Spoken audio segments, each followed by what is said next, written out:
Right, Alior, Tom Alsop, Ravi Papara, Delray Rawlins, Harrison Ward, Rashid Khan, Henry Crocombe, Tamal Mills and Steve Finn, Glamorgan lineup, David Lloyd, Sam Northeast, Colin Ingram, Kieran Carlson, Eddie Byron, Dan Douthwaite, Alex Horton, the debutant wicket-keeper, 18 years old, James Wheel, Prem Sisodia, Michael Nisa and Andrew Salter, not necessarily in that batting order, but that's the order they're listed on the card, and it'll be in the absence of Michael Hogan, Michael Nisa to bowl the first over from the River Taff end. Rizwan and Wright are the opening batters. Rizwan got a half century at Chelmsford on Friday night. As some of the Sussex players involved in the championship game here would have left here on Wednesday evening and got back here last night or this morning. So it's Nisa then from the River Taff end, who finds that Rizwan is not ready. A little bit of kidology as Rizwan rearranges his gloves.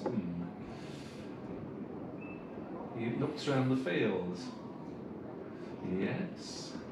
Outfielders at square leg and backward point for Glamorgan, and it's not the closest of views for those in the grandstand because the rope is well in on that side as Nisa's in, bowls and hits Rizwan on the pad, and the ball trickles out in front of him and there's no run. Dot ball to start with. So Sussex in the bright blue shirts, dark trousers, Morgan in the navy blue with the daffodil gold trim. And the familiar yellow gloves of Chris Cook behind the stumps, missing because it is young Alex Horton, 18 years old, from the Newbridge Club, who is playing his first competitive first team game. As Nisa is in to bowl, it's a thick edge and it's run away past third man for 4 runs. Rizwan getting a slice of luck to get Sussex off and running. Yeah, always nice as a bat, just an early boundary, whether it comes from the middle of the bat or the edge of the bat. The batsman just sort of settles you down a little bit to get off the mark. Just waiting for the repel. Let's see whether he guided or not. He has guided, he's made it perfectly between sort of first slip and third man up inside the circle of Andrew Salter. Here comes Nisa again into Rizwan, who plays it down in front of him. What's a single, but there isn't one there. As Northeast comes in quickly from cover. Lloyd is at slip, so I must think there's a little bit of pace in the pitch. Yeah, just from our view up here, slight tinge of green to it, so hopefully from Morgan's point of view there'll be a little bit of movement and hopefully entice that outside edge to the captain at first slip. 4 without loss after 3 deliveries. Nisa into Rizwan again, and he's hit on the thigh. They'll go through for a single as the ball rolls down towards Salter at backward point. Was there bat involved? Yes. No signal from the umpire, so inside edge on the thigh pad. 5 without loss after 4 deliveries. Here in this vital game for both sides as they look to stay in with a fighting chance this competition. Morgan also playing at home on Tuesday and Friday nights, so forecast for the week is pretty decent, and hopefully a bit more sunshine on those evenings than this afternoon when it is overcast, fairly mild, but not quite sun-baking weather, as Rizwan will bowl to Luke Wright, who's beaten by that, and the ball into the glove safely for the first time of Alex Horton. Yeah, and that's just shown us why he's opted for that first slip there. Lovely ball, just angling into off stump and take it away off the wicket there. Beautiful ball, going through sort of waist height to Horton behind the stumps as well, so there's a little bit of pace in the wicket. Enjoyed that one, nestling safely. It was a routine catch, a little bit of, or take rather than catch, a little bit of away movement for Nisa off the pitch. Is in to finish this first over, and Wright is defending that one out on the offside. There is no run, so 5 without loss, and 4 of those were off a thick edge, so a decent start from Michael Nisa. Yeah, he's been great for Glamorgan all season, and you expect that sort of standard from him. And again, he started this game very high, usually as his fellow Australian at the other end, for Michael Hogan's been a brilliant servant for the club.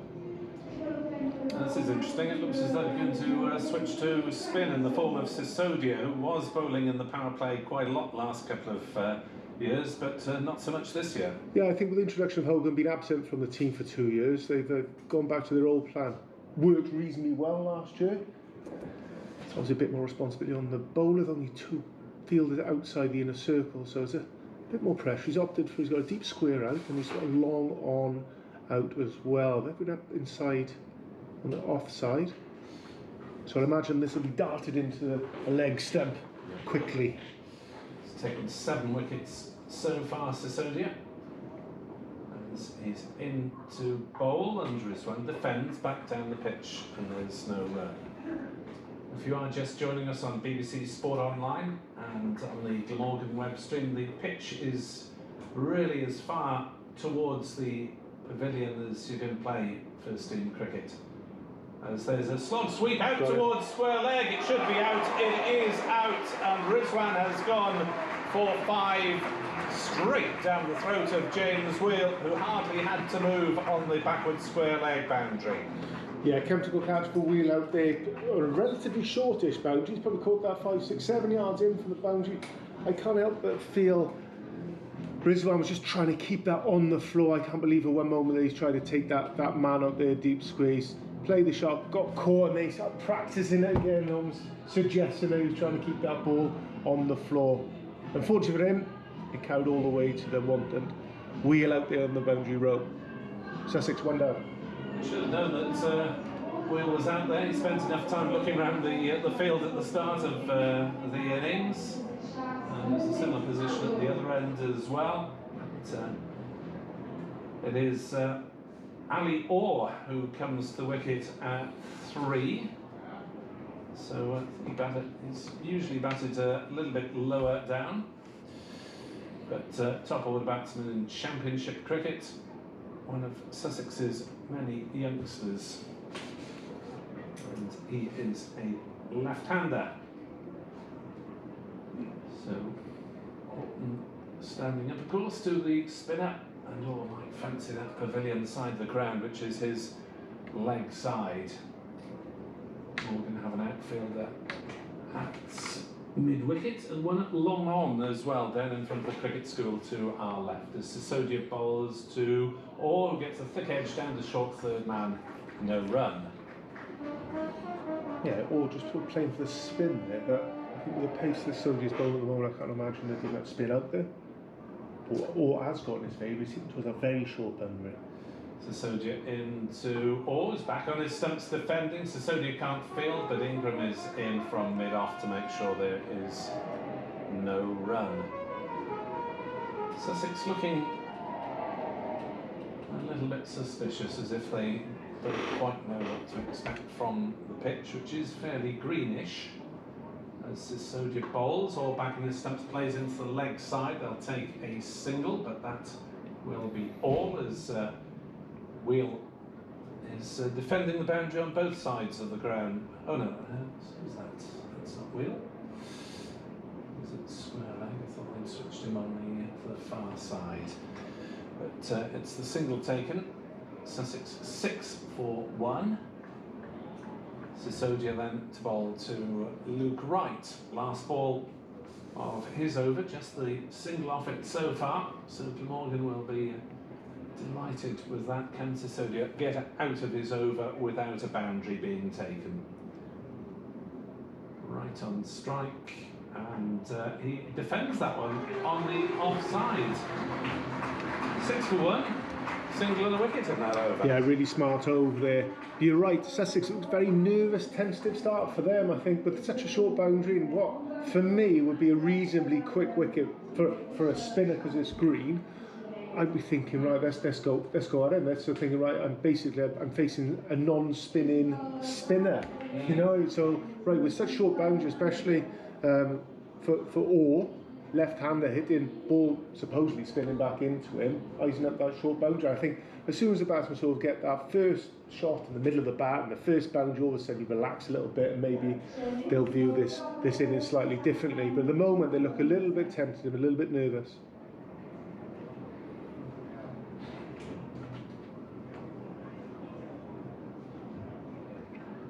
Michael Hogan still isolating, hoping to be available for Tuesday's game, he says. Via social media. As Nisa is into bowl, run down towards third man by Orr, single taken, 7 for 1.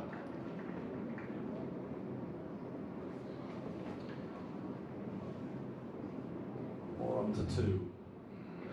Yeah, Luke Wright yet to get off the mark. Facing Nessa. 3 deliveries only he's faced so far. Sussex veteran,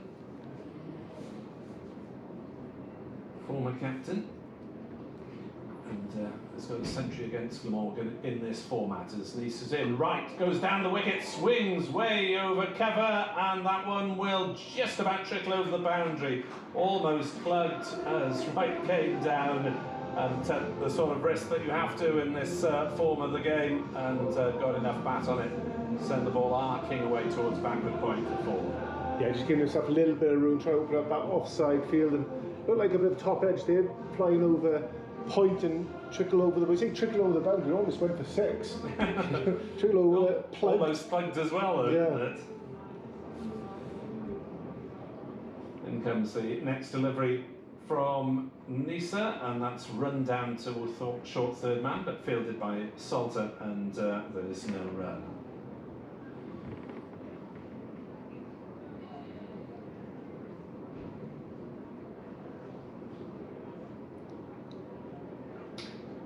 So Rizwan has gone,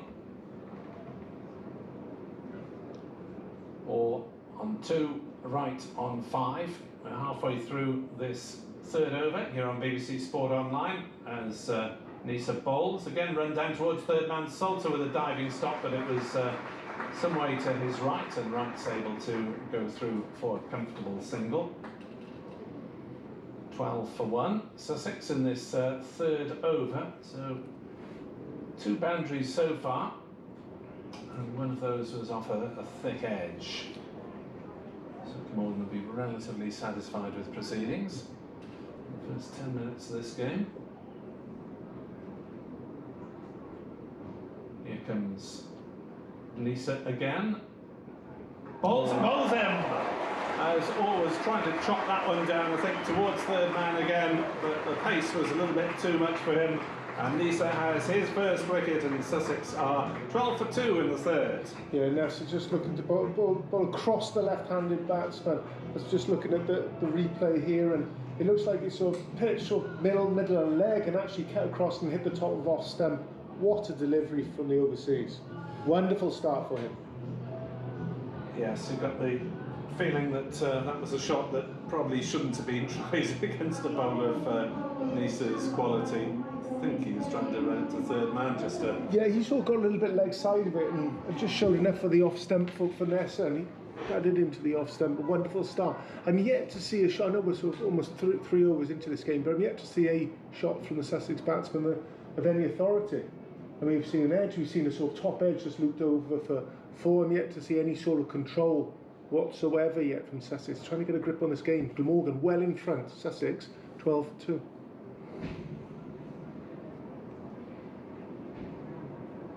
So wait and see who is in the middle. It's Tom Alsop, who is one of relatively few players who played in the championship match. Alsop, another left-hander, and he works that one down backward of square on the leg side. There'll be a couple of runs here, I think, as Salter retreats towards the backward square leg boundary and does the fielding. 2 runs it is, and that is the end of Nisa's over. There are 8 runs off it, but the wicket as well. 1 boundary. singles and the wicket of Ali Orr. 14 for 2 after 3. And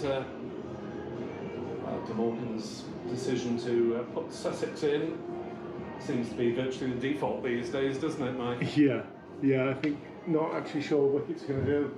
You know, the outfield's going to play.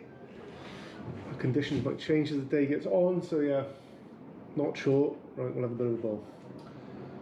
Here's Sisodia into right, so step down the wicket, but gets a little bit tucked up and plays straight to cover.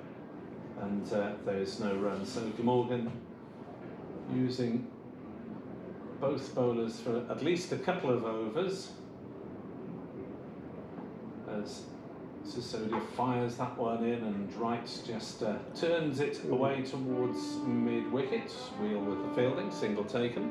So look, right, he just played that ball for mid-wicket and he just hobbled down the other end. Hamstring, ankle, I'm not sure. He's unsure himself. That's the kind of injury you need, 2 down, and your most experienced batsman is possibly carrying a bit of injury. As he's carrying on, keep an eye on him as Allsop on strike, and he gets a bit tucked up in turn and fires that one back to Sisodia, no run.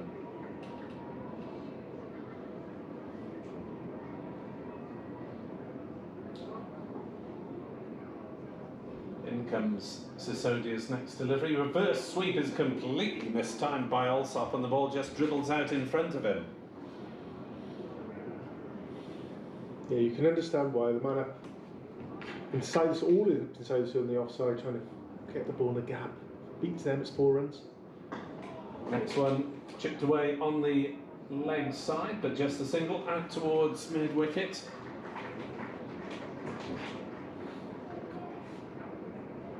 And single taken again, 16 for 2. Apologise for the quality of sound if you're listening or viewing on the web stream. It is being worked on. As it's cracked away on the offside by Wright, but again failing to find a gap in the field, and Sisodia has bowled like a dream. He's got 1 for 3 off 2 overs so far. It's a wonderful start. Sussex really struggling where they're going to pick any sort of runs at Sisodia at the moment, let alone trying to find a boundary. You know, there's a right-hand, left-hand combination out there. You thought between them there would be gaps and slight stray, a line of length, but Sisodia's been on it so far, and just the 3 runs come from his 2 overs. Wonderful start for the club. So it looks as though it's going to be Salter. It's part of a Little Brains Trust. He's talking to the skipper David Lloyd and to Colin Ingram as well.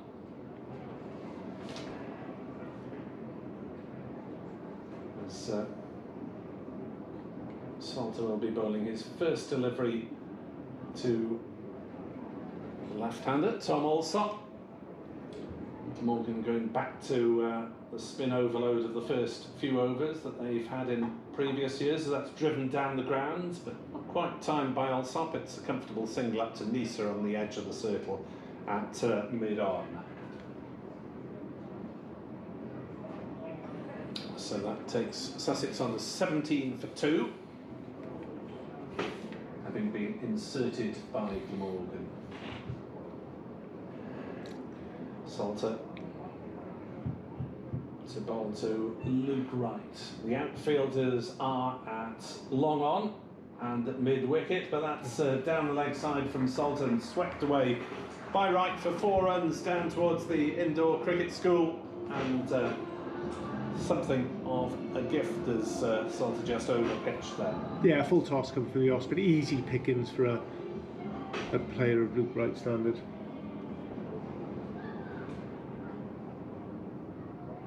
Salter in again at 21 for 2. This time it's a cover drive and a scrambling stop by the captain David Lloyd, who didn't know where the ball was for a moment, and just ran a metre or so behind him, and he recovered pretty quickly to make the save and prevent the single. 21 for 2 still, halfway through the 5th over.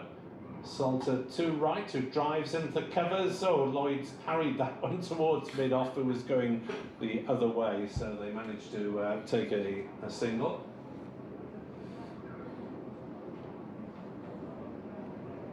(23 for 2). Allsop on to strike. He's on 4.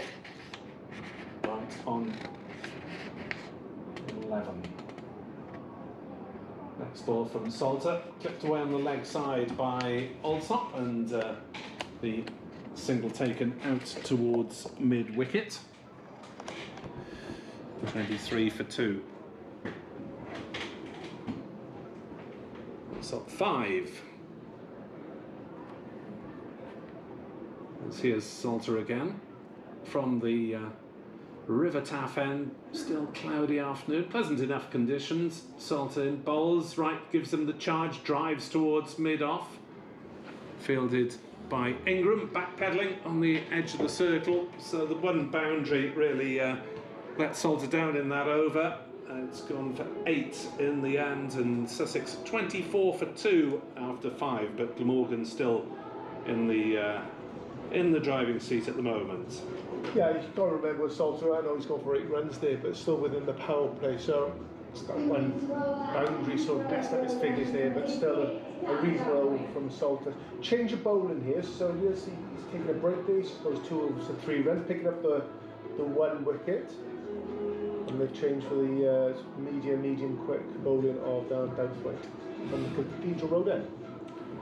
Yeah, he's done pretty well in this competition, has Dan Dowthwaite this season, mixing it up with his medium pace. He's got more variety of pace than most, as he's into bowl to right, cut away hard but down to backward point, and it is just a single. Dowthwaite's economy rate 7.73, which would have sounded horrifying 20 years ago, Mike, when you were playing in the first season of this competition, yeah, or 19 years ago to be precise, but run rates have gone up quite a lot, haven't they? Yeah, games moving forward is great, isn't it? Just a test match the other day as well, so the influence of one-day cricket on that, it's been great for the game. 25 for 2. As Dowthwaite will come around the wickets to bowl for left-handed Allsop. Bowls, driven it through the offside. That's probably the shot of the day from Sussex, as Allsop cracked that one away through point for 4 runs. Yeah, just going back to my point there, I didn't see any sort of authoritative shots from the Sussex player. We've had Luke Wright, really nice cut the first ball, and also just opened up his arms there for a cut the other side of the wicket as well. So it just shows it's not a bad wicket, reasonable pace in it, short boundaries, there should be enough opportunities that make to score some runs. Dowthwaite started off and then realised that one of his fielders was nowhere near the circle, so had to pull out of that one. 29 for 2. As Dowthwaite charges in, and that's gone in a similar position on the ground. It's run away for 4 runs backward of square up towards the River Taff end on the offside. 33 for 2. Yeah, again, just a little bit too much width from Dowthwaite, and he's been cut 3 times there. Lucky to get away with just a single to Luke Wright, the first ball of the over, but 2 very nice shots from Allsop there for another boundary. Just got a little bit tighter, a little bit fuller possibly. Sussex then fighting back a little bit at the end of the power play, as Dowthwaite will bowl to Allsop, who, like Wright now, is on 13. And Dowthwaite bowls. Allsop moving around his crease, plays it in a similar position, but Glamorgan do have an outfielder there now, and therefore it is just a single down to the backward point boundary. 10 runs though for the first 4 balls off the Dowthwaite over, and Sussex fighting back in this last over before the fielding restrictions come off, and Glamorgan can push back a few more fielders. Dowthwaite in, bowls a short ball that Wright tries to flick. Oh, it's been given as no ball on height. Wright was off his feet as he tried to flick that one away. 36 for 2.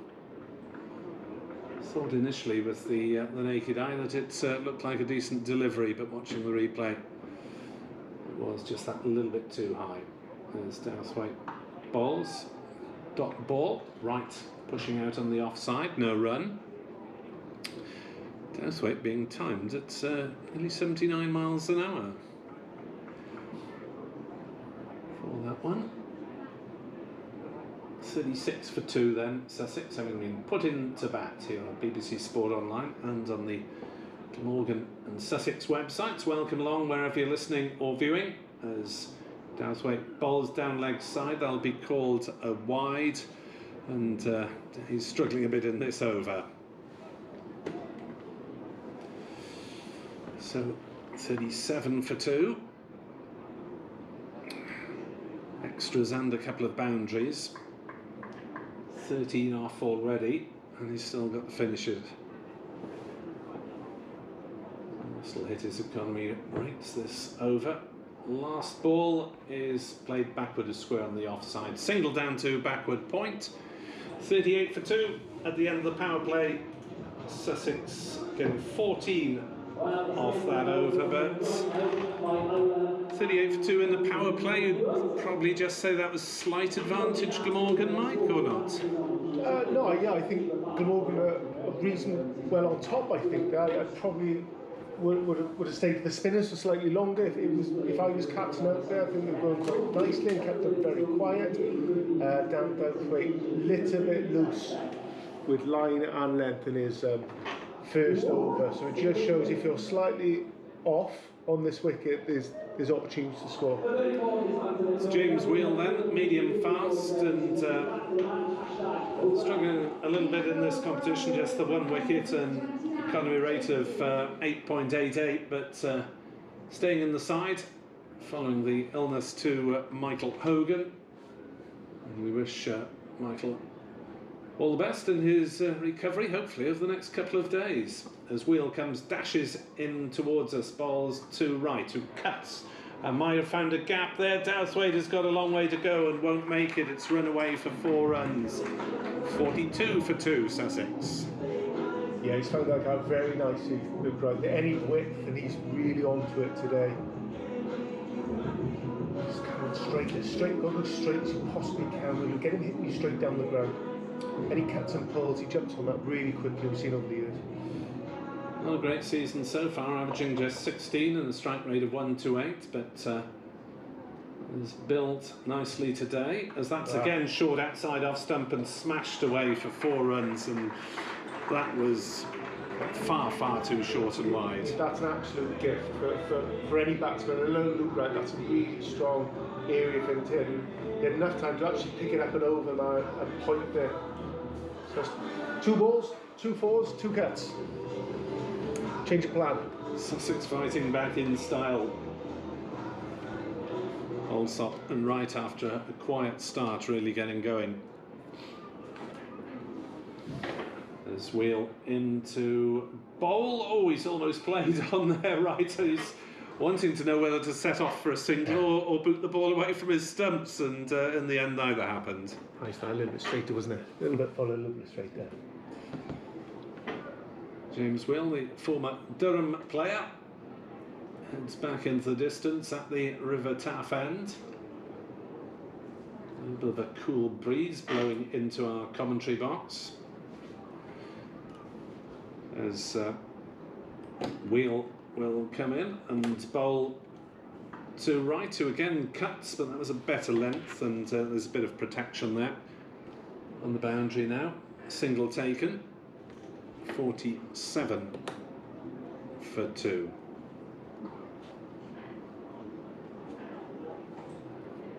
Allsop on to strike, the left-hander. So on the 2 fielders swapping sides.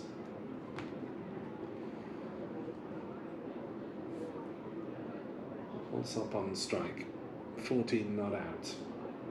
Wheel is in to bowl to him, cut hard and well parried away by Salt. It was straight to him, but he needed to get everything behind it. They've gone through for the single, couldn't stop it cleanly, but it was hit very hard indeed by the left-hander. 48 for 2. Last ball of the 7th over, if it's a legitimate one. 4 in the circle, minimum needed. One of those is on the edge at the short fine leg. Next delivery driven into the offside by Wright. Will that run away for 4? Despairing dive by Carlson on the ropes, and a 3rd boundary in the over. So a couple of expensive overs back to back for Glamorgan, delivered by Douthwaite and Whale, and Sussex take 14 off that one as well. So they're 52 for 2 after 7. Yeah, just moved along very nicely. A couple of scratchy overs to start, but now we're in the 7th, so 52 on there. Nice little partnership between Alsop and Wright at the moment, doing very well. Partnership at 40 actually, so moving through the gears very nicely. Matthew Maynard's spoken about the need to get more partnerships going in the Glamorgan innings, that players are maybe not going deep enough into the innings, losing wickets with partnerships of 20 or 30, whereas they need to be 50 up. Salter then from this Cathedral Road end to bowl to Alsop, who works on the leg side, and they'll just be the single, even though they ran the first one quickly. Byram coming in quickly off the ropes. 53 for 2.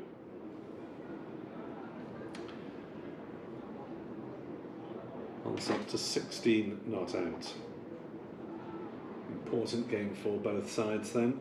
Sussex have got it roughly back to level pegging, you would have thought. Glamorgan need to break this partnership as Salter bowls to Wright, who plays it gently up towards long on. Carlson comes in off the boundary, again the single taken. 54 for 2.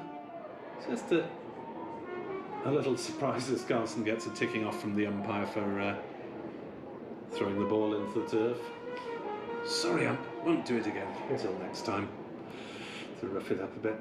Salter bowls, Alsop down the wicket, drives to long off. Carlson again will be in the action in front of us, and this time he lobs his throw rather towards Alex Horton, and still a single taken. 55 for 2. Blasts from the ever popular trumpeter. Salter bowls, Wright gives him the charge and drives straight, and that really scorched over the ground, up to the short end of the ground with the boundary in a bit. Yeah, I'd say with the boundary so short, it hit it that hard, it, 8, 9, 10 yards over the side of the field, it's going to go all the way to the rope. There is a long off there. That's an update for BBC Radio Wales coming shortly.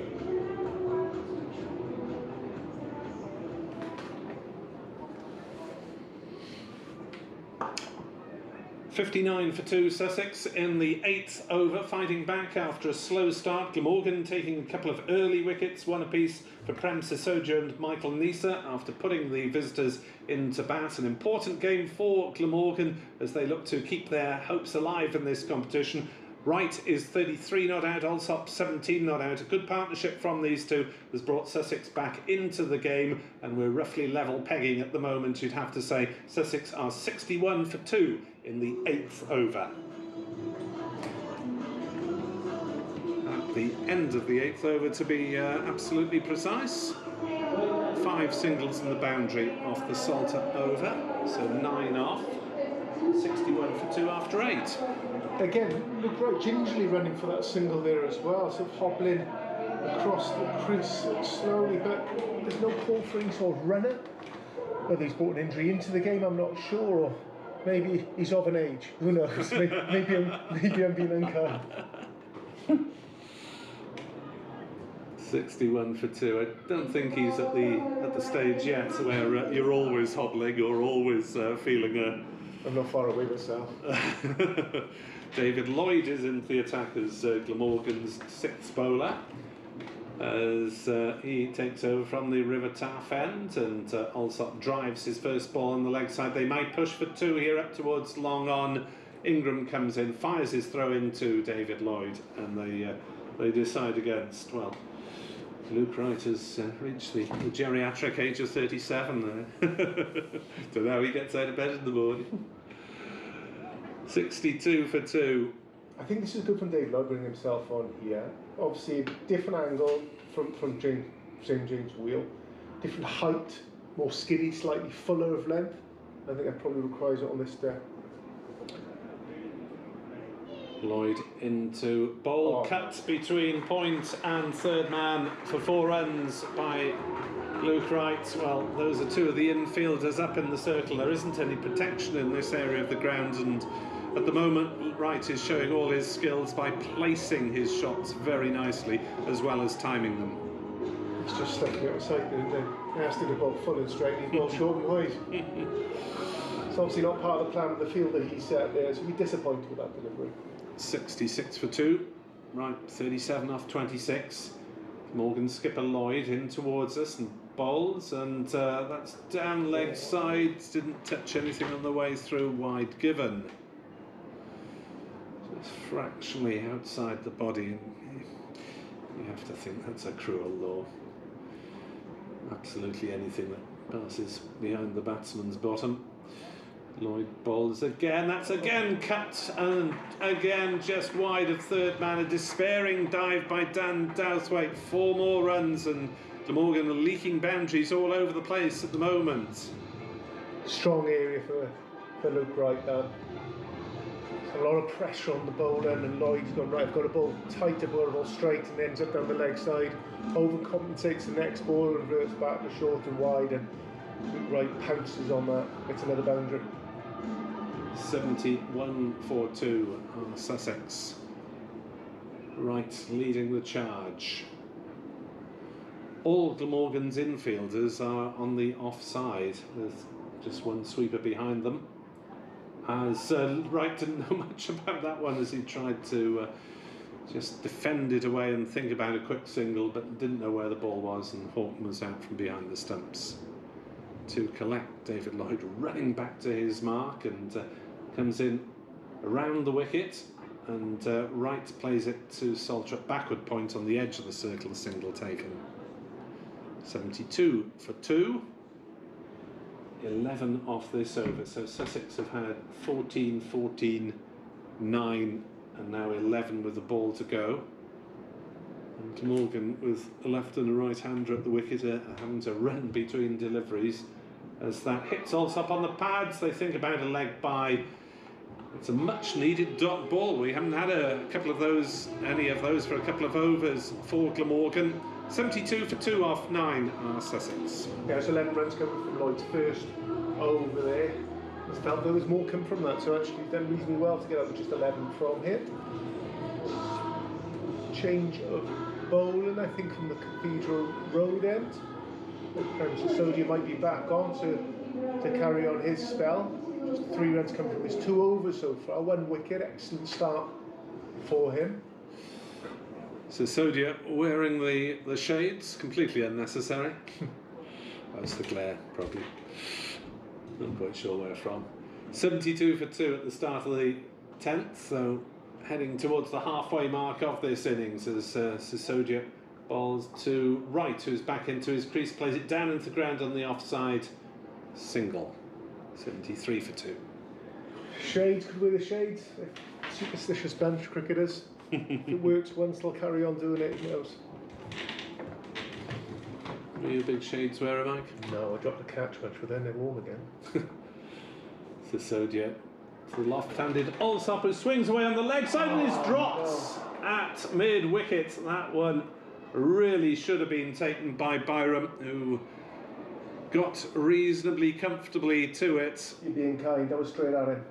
He'd be bitterly disappointed with that. There's a kind of catch they need to stop this partnership. Now up to 62. Sodia should have had a second wicket with Alsop on 19. Takes the single and into the turf from Sodia, swung away hard by Wright, single out towards mid-wicket.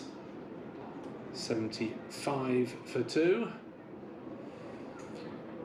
And Glamorgan's fielding has just been a little bit off once or twice in recent days, and that's the sort of chance that should not be missed at this level,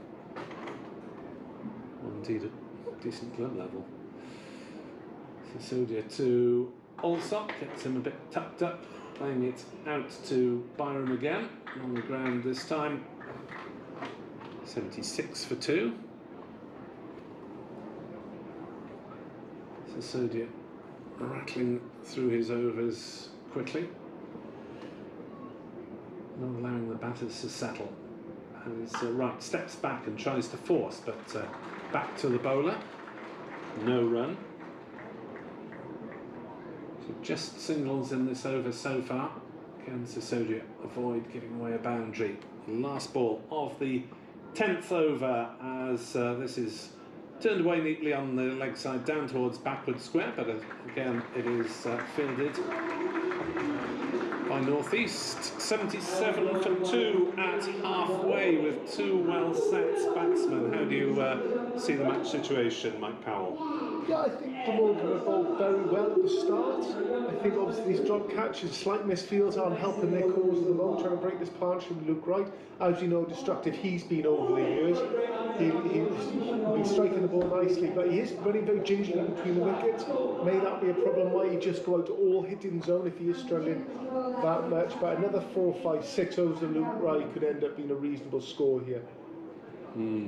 Prem Sisodi bowled very well there, and just 5 runs coming from it. Should have been with the wicket for in there.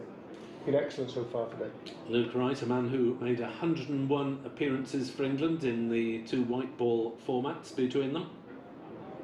His T20 highest score is 153 not out. That was at Chelmsford. It's still the Sussex record, made 8 years ago. Sussex defeated at Chelmsford in a high-scoring thriller on Friday night as Douthwaite is into the attack and Wright drives to mid-off 1 run. 78 for 2. As we go into the second half of this innings, Sussex aiming at, with plenty of wickets in the bank, I'm going to say they'll go for 170-ish. Another 90 runs from here. Possibly. With wickets in hand. Depends if they keep them in hand. It's down the leg side from Douthwaite, but the batsman Alsop had moved across his crease, and umpire Baldwin saying, well, that's your fault, mate, it's not wide. Yeah, with a man at 45 from fine leg up inside the circle, you understand why he's trying to manoeuvre and get that ball down in that area. Here's Douthwaite again from the River Taff end. Bowls to Alsop, who drives up towards mid-wicket, runs the first one quickly. I don't think Wright's going to turn for any quick second runs if he is struggling slightly. 79 for 2. Better from Douthwaite this over. Better line, a bit tighter, a bit fuller. Can he keep it going? Douthwaite charging in, bowling, hit up towards long on, and that is a fine catch by Michael Neser, who really has bucket hands in the outfield. Big fast bowler diving to his left on the move and made it look reasonably comfortable, and Wright has gone for 46. Caught Neser bowled Douthwaite, that was a wicket Glamorgan badly needed. Yeah, I should say, a little bit straight, a little bit fuller, and you're asking Luke Wright to play a shot, but he's not as comfortable with. He's a much better. The ball short, cuts and pulls, cuts especially. If you get him to play straighter, you've got a better chance of getting him out, and that's happened there. He's ended up placing the ball up to long on, didn't quite time it, and Neser running round to his left-hand side and taking a very nice, smart catch. Catch needed for Glamorgan. Yeah, that's a good example for the others who've 1 or 2 catches going down in recent weeks. Byram in this game, and he hit 8 boundaries in that 46 and faced 35 balls, so a healthy strike rate. A couple of boundaries so far from Tom Alsop, but he's lucky enough to have another very experienced partner come in to join him in the shape of Ravi Bopara. I tell you what, Glamorgan have done very well so far. I think they've defended this very short boundary towards the main pavilion. I don't think too many have hit the rope that side. That's a good point, actually. Most of the boundaries have been towards the grandstand side, haven't they? Slightly larger. Maybe they're slightly overcompensating for the short boundary, which is why there have been a few outside off. Douthwaite into Bapara, who forces towards mid-wicket. Fielder in quickly there. David Lloyd, and there is no run. So, not much breeze around. Temperature's meant to be around 19 Celsius. Doesn't quite feel that much in Cardiff this afternoon, with no sign of the sun, which is to come, we're told, in the next few days. Douthwaite to Bapara, who defends to cover, and no run. So Glamorgan, now having leaked runs really from overs 6 to 9, have come back with a couple of decent ones, with 5 off the 10th and just the 2 off the 11th, plus the wicket for Douthwaite. So a good fight by Glamorgan and their bowlers, and shows why this game's so fascinating at this level, how it can sway in the space of a couple of overs. Yeah, they're using Sodius today quite sparingly. Just bought that one over there for 5 runs, a drop catch within it as well, but they've taken him back off and replaced him with Wheel. He's just gone, well, he's gone for 14 runs from just the 1 over so far, but they swapped ends. Maybe a change of ends, change of luck for the opening bowler. Yeah, well, Glamorgan have got to have really 4 overs out of Wheel and Lloyd, you would have thought, unless Ingram gets a twirl for an over. 79 for 3, start of the 12th as Wheel bowls, and that's smashed away between long on and mid-wicket by Tom Alsop for 4 runs. Nothing either of the fielders could do about that one. No, I question this with the Sussex batting so far. It's such a short boundary to the leg side for Alsop, and I just think, well, why wouldn't you try and hit more balls towards that area? Certainly did then. 83 for 3. Wheel into Alsop, who again gives himself a bit of room to try and target the leg side, but Wheel followed him and he was forced to play out to cover for a single. And just think you could mistime 6s to this side of the wicket. That when you get a lovely shot, you dragged it from outside off, but you can understand why he's doing it with that size boundary. Conversely, Bapara might be looking to give himself room to play through the offside, being the right-hander. Wheel from the Cathedral Road end. 84 for 3. Bapara faces up to his 3rd delivery and just turns the wrists on it and plays it into the leg side for a single to get up and running. Wheel, we're told, bowling at 72.9 miles an hour, according to the speed gun here. Needs to drag his figures back, having gone for 20 off his first 9 deliveries. Maybe hide it outside the off stump as Alsop looks to target this short leg side, the left-hander. Yes, full outside off stump and slightly mistimed out into covers David Lloyd fields. Single taken for Tom Alsop.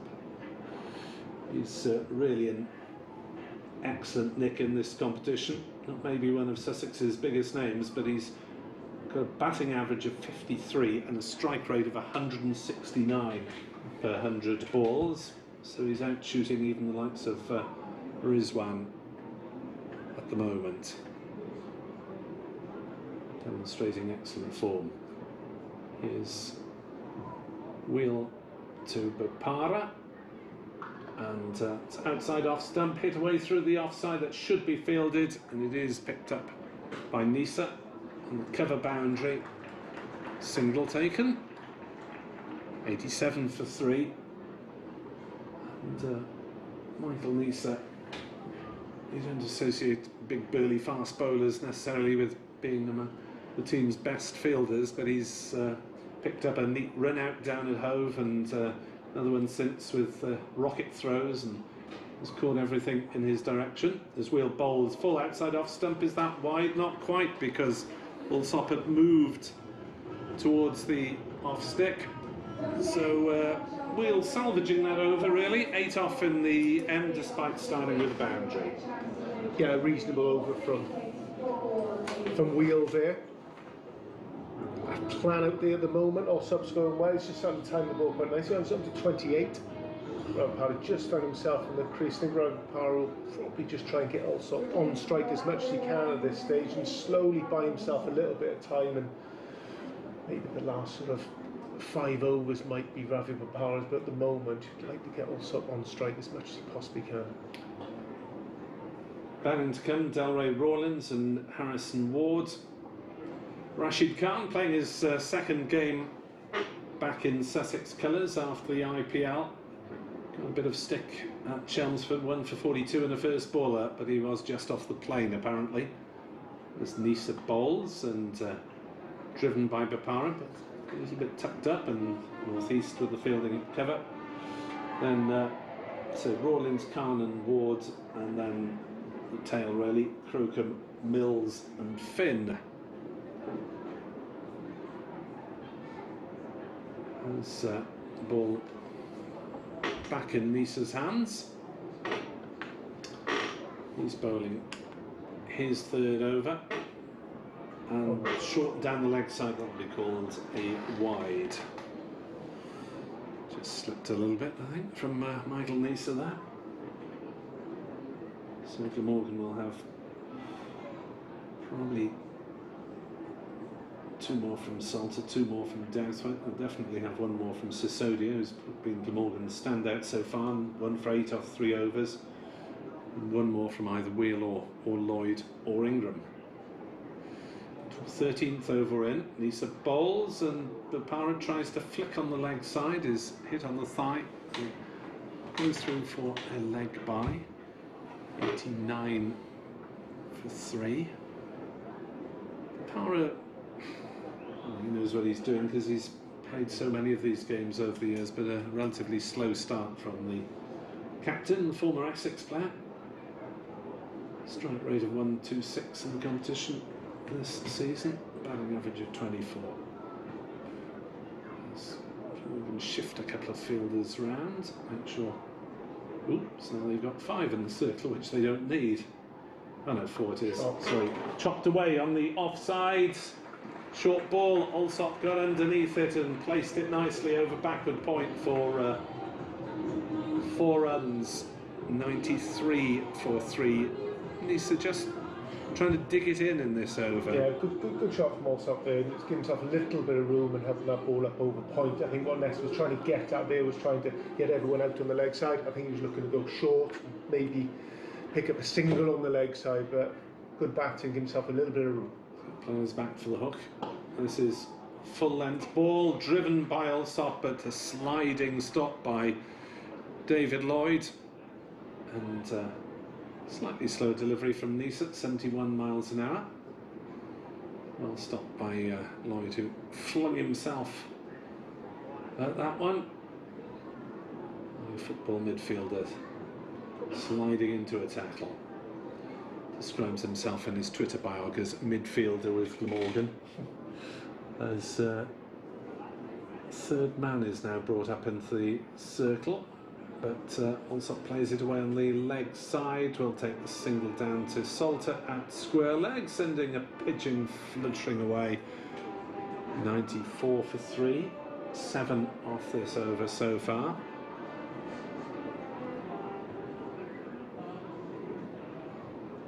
Trumpeter giving us a blast in the background there. 94 for 3. This game continues to be reasonably level.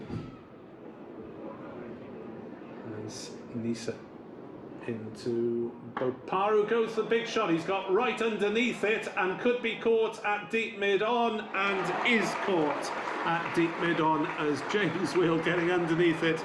Ball that went right up into the floodlights. And Sussex lose their 4th wicket. They are on 94 for 4 in this 13th. Yeah, Bopara's eyeing up that short boundary on the leg side, but quite the right length. He's did over the top and ended up a little bit early. And Sky went way up in this sort of floodlight height, but didn't get very far outside the 30-metre circle. So unfortunately for Bopara, he's on his way back to the shed. Good wicket for Mohammad. I just feel Mohammad in control of this game. I don't feel as if Sussex have really got a grip on this game. There are about 3 overs where Luke Wright got going. Yeah. Other than that, I feel for the best part of this game, Glamorgan have had a hold on it. So Allsop is really Sussex's main man at the moment. Papara didn't get going, and obviously knew that potentially wasn't quite seeing it from the start, didn't have time to muck around, went for the big shot. New bat is Delray Rawlins. But that was the last ball of the 13th over. 7 came off it. Salter bowled, reverse sweep, single down to short third man for Allsop. So 2 left-handers on strike now. It should make life slightly easier for the bowlers. Don't have to worry about changing length lines between every other delivery. Salter with a big smile on his face. Looks as though he's enjoying himself. As he looks for his first wicket of the contest. Rawlins comes down the wicket, dabs it on the leg side. They'll just trot through for the single. Easy way to get off the mark. Just play it into a side of the field where there is no one within miles. All the fielders on the leg side in front of the wicket are back on the boundary. So plenty of singles there, but Sussex need more than that. As Allsop smears it towards the boundary, but is caught on the ropes. Michael Neser is under it once again, and he's just not missing them this season in this competition. Michael Neser just stooped down and took a knee-high catch. Can't keep him out of the game. No. Neser taking 2 catches and claiming 2 wickets. Allsop has gone, caught Neser, bowled Salter. He's gone for 34 off 28, and Sussex have half their side back in the shed, 96 for 5. Yeah, they've got a slight issue now, just regarding to how much the game is left. There's still, 6.4 overs left, but more importantly, they've got 2 brand new batsmen in who isn't been the easiest wicket to start on, and find themselves in a little bit of a hole here. Find themselves, unless they get going within an over or so, timing the ball nicely, picking up the boundaries on this short boundary road that we've got here today down at Cardiff. They could find themselves a little bit short halfway through this game. Yeah, I talked about 170 earlier on when there were 3 down, but there were 2 down, but now they're 5 down, so Sussex need to revise ambitions downwards. Ward on strike, another left-hander, and a dot ball as he plays that one straight to short mid-wicket. Down at Hove in the first game of this competition, Ward had a lot of trouble with Douthwaite towards the back end of the innings, as that's poked straight to Ingram at cover. I think it was 1 run off the 19th over, which was crucial in Morgan keeping Sussex down. Salter bowls, and this time he has beaten the fielder as Salter slips in his follow through. And they'll take a single up to long off, but that's several overs now that have flowed in Glamorgan's favour, and Sussex are 97 for 5 after 14. Yeah, Salter smart so far. So 20 coming from his 3. Douthwaite back on from the rubbed ends, so 16 from his 2 overs. A little bit short to start with in his first over to Luke Wright, who cashed in. A little bit straighter, a little bit further this second, and a lot better. Let's see who he's got in his 3rd. 1 for 16 so far for Dan Douthwaite as he tries to make sure he's got his fielders where he wants them. 97 for 5, 6 overs left here on BBC Sport Online. As Douthwaite will start this 15th over of the innings, and his first delivery will be to Ward, and Ward turns it on the leg side for 1 run up towards mid-wicket, 98 for 5. Douthwaite credited with a speed of 78.8 there. Maybe he's a little bit quicker than we generally think of him. as that brings Rawlins onto strike. 98 for 5. Down round the wicket, Dowthwaite, the left-hander, and Rawlins drives through the covers. Will probably pick up at least a couple. It may go for 4. Oh, that's a brilliant pick-up by Mike and Lisa on the run. It's still 2 runs though, but to field for a big man on the charge like that is pretty skillful, Mike. It is, you're right. Years ago you wouldn't expect that sort of stuff from your opening bowlers. You'd expect him to put a big boot to it and then stop and have a think about it, wouldn't you? Lisa fielded that one one-handed on the run.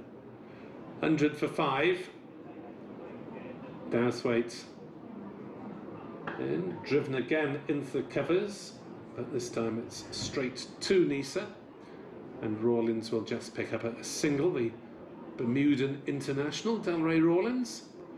101 for 5. Half this Sussex side will be well used to Cardiff after this week, having played a championship game here between Sunday and Wednesday, but quite a big divergence between championship and one-day lineups as Dowthwaite bowls and Ward plays it down the ground for a single. 102 for 5, and Sussex are caught in a spell where they can't be too ambitious, can they, because they've got 5 down. Yeah, I think they've got to be brave here. I think if they are batting like they are now, just picking up singles, I think they'll be way short of a winning score.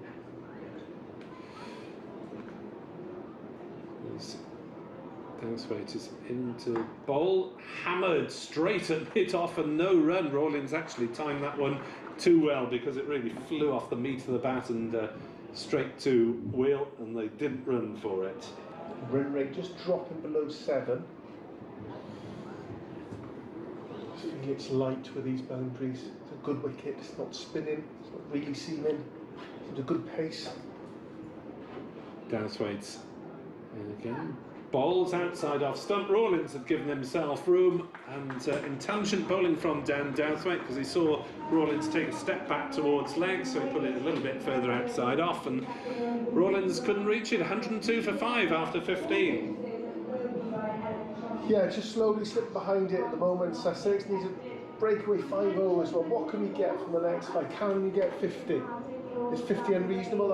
I don't think so. I think they go with only 5 down. The problem they've got is they've got 2 new fresh batsmen in.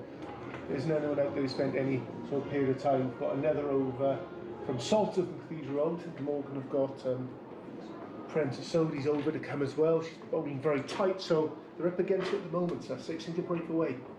Salter in. This one's up in the air. Has he got all of it? Yes, he has. Harrison Ward has got underneath that one. A big 6 up towards us at the Cathedral Road end. And Sussex finally making use of the short, straight boundary, and that one landed half a dozen rows back. Yeah, there'll be a few more of these to get themselves back in the game. It's a great start this over for Sussex.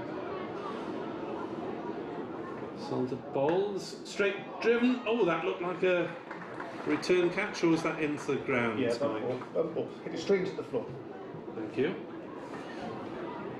Crowd catch, I wasn't sure. Salter gets a consoling pat from David Lloyd. 108 for 5 with that Ward maximum at the start of the over as Salter bowls, and should be a stumping. It is. It's a first Glamorgan victim in the first team for young wicket-keeper Alex Horton. High fives all round. Andrew Salter saw Ward coming, fired it a little bit wide of off stump, and Horton very neatly did the rest. That could be the first of a few for Glamorgan. Well, let's hope so. Smart bit of work from Salter. The batsman could throw it very wide. Should have been wide on top of that as well, but wasn't good. But a smart bit of work, so it shows the ball was actually wide and how much work Horton did behind there to get the bails off and get himself on the board. And as you say, hopefully that's a first of many for this club. Stumped Horton, bowled Salter for 9. It's 108 for 6. And Sussex falling away rather, having been 79 for 2 in the 11th over when Luke Wright was out. As Horton had a way to go back in towards the stumps there, didn't he? It was, as you say, probably slightly outside the blue line. Okay, it's a right-hander, and it is Rashid Khan who got a first ball at Chelmsford, but is capable of making firm contact. The young Afghan has been a star of short-form leagues around the world. Salter bowls, and Rashid pushes it down towards backwards square for the single to get off the mark. 110 for 6, midway through this 16th over. Rawlins on 4 not out, having faced 5 deliveries.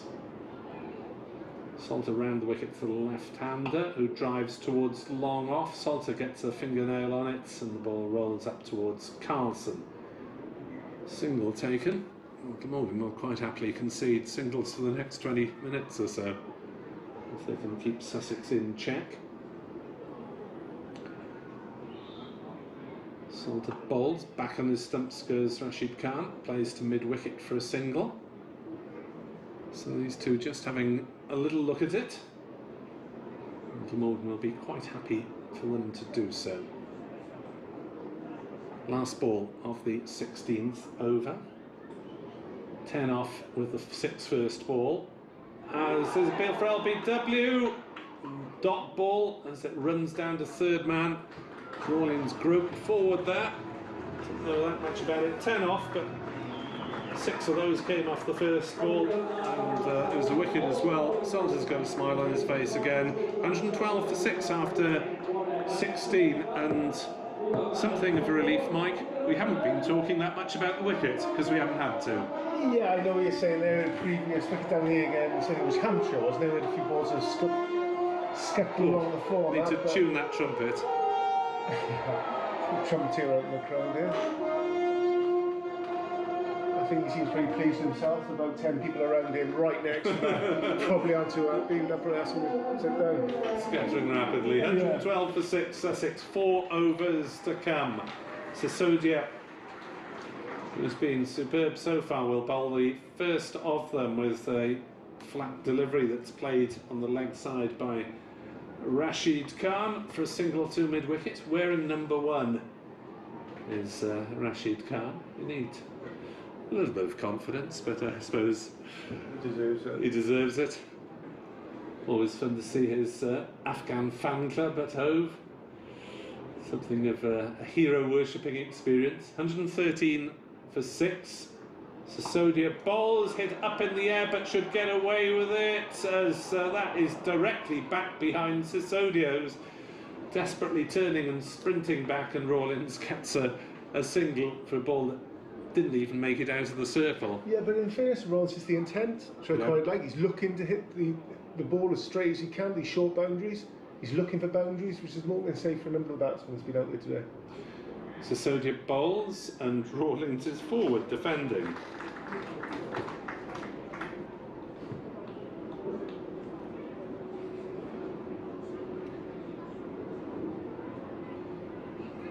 So Sisodia, really good spell so far.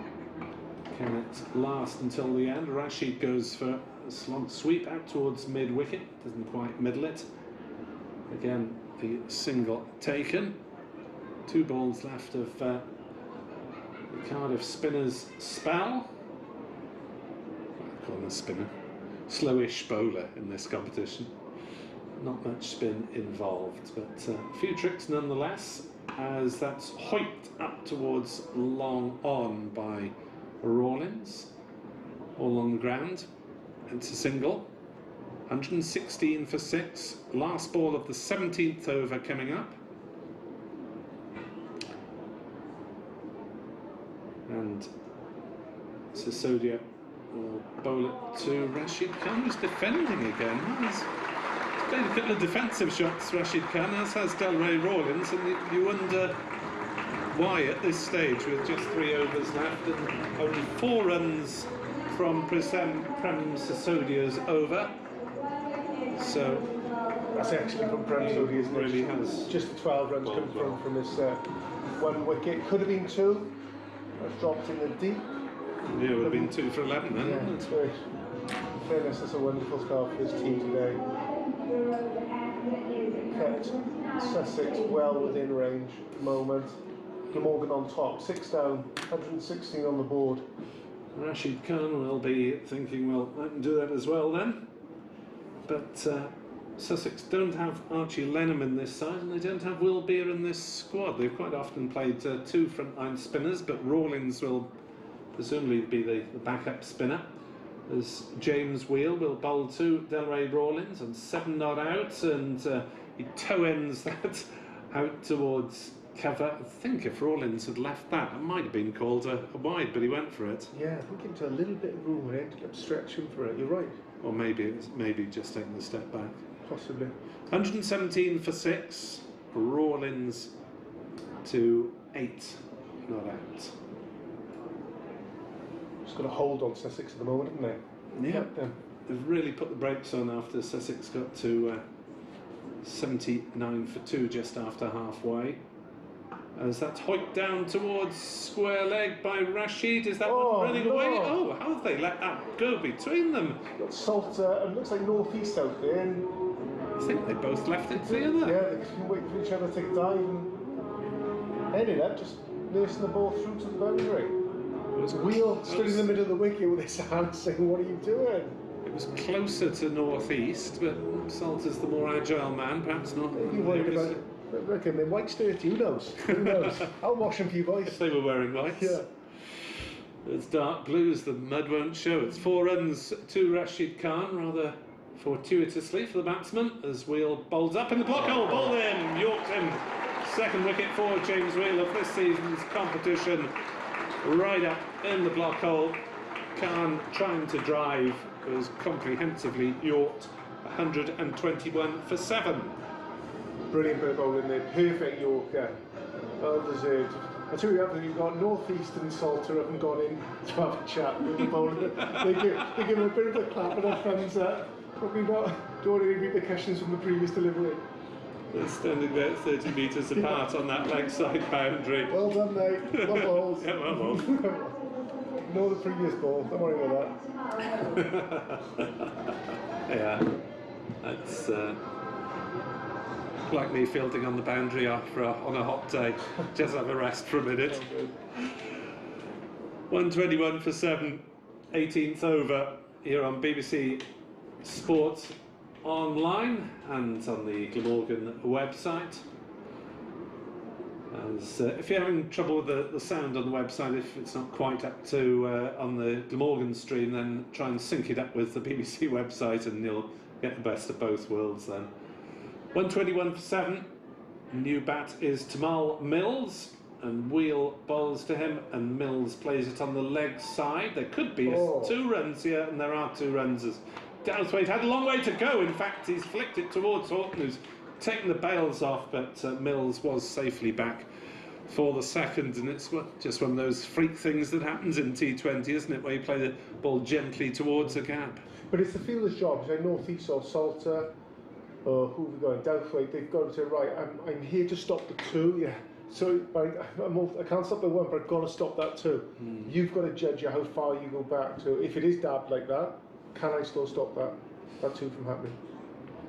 There's Wheel into Mills again, full toss outside off stump and shoot straight through to Alex Horton. Wasn't far away, was it? As we see the replay on the screen, no, it was about 4th stump, that one, I've taken out of the ground. Top ball, last ball coming up of the 18th over, 123 for 7. As Wheel is into Tamal Mills, short ball, and Mills misses it. Attempted pull shot. 123 for 7 Sussex with 2 overs to go. 7 off that over, including the 1 boundary, and there's a wicket as well. Yeah, Wheely striked it quite nicely from the start he had, and very well.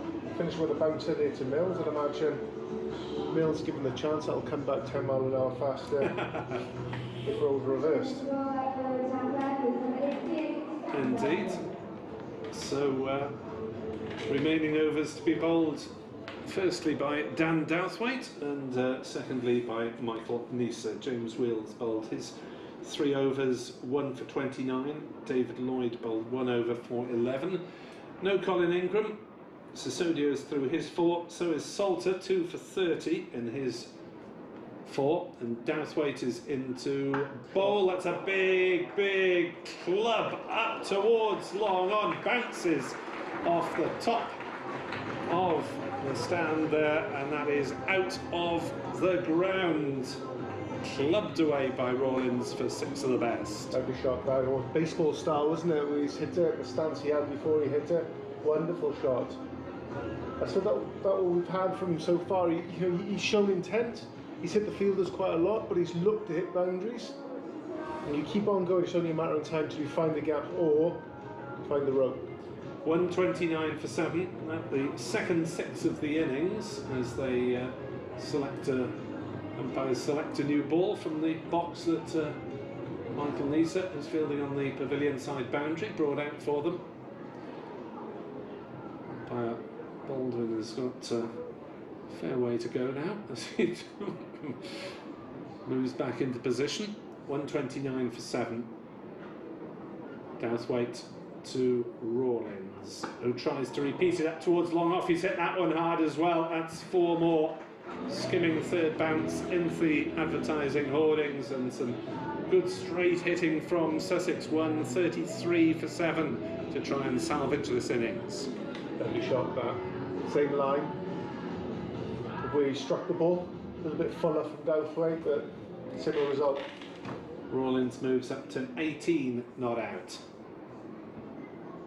Douthwaite in bowls, swung away on the leg side, wide of long on, and as Mike suggests, 2 takers. The throw comes skimming in from Carlson, but Mills was safely home. Rawlins to 20, 135 for 7. 6-4-2 in this over so far, so Douthwaite needs a bit of a comeback. Sussex should get 150-ish. As Douthwaite bounds in, bowls. Oh, that's big as well from Rawlins. That is a second soaring up towards long on and over it. Best one of the lot for me, that. Really nice. Great from Rawlins, just went back deep in his crease. Got his weight going back forward into it. Beautiful shot. Sounded nice off the bat for that. 6 runs. Beautiful shot of a long on. Bounce back into play that one rather than over the edge of the stadium. And Douthwaite, his figures taking a bit of a caning. 1 for 39 with 2 deliveries to go. 141 for 7. Rawlins finally getting Sussex roaring in these closing overs as slow full toss is clubbed straight back past him. It's fielded on the long off boundary. Was that a legitimate ball or not? Was that signalled no ball?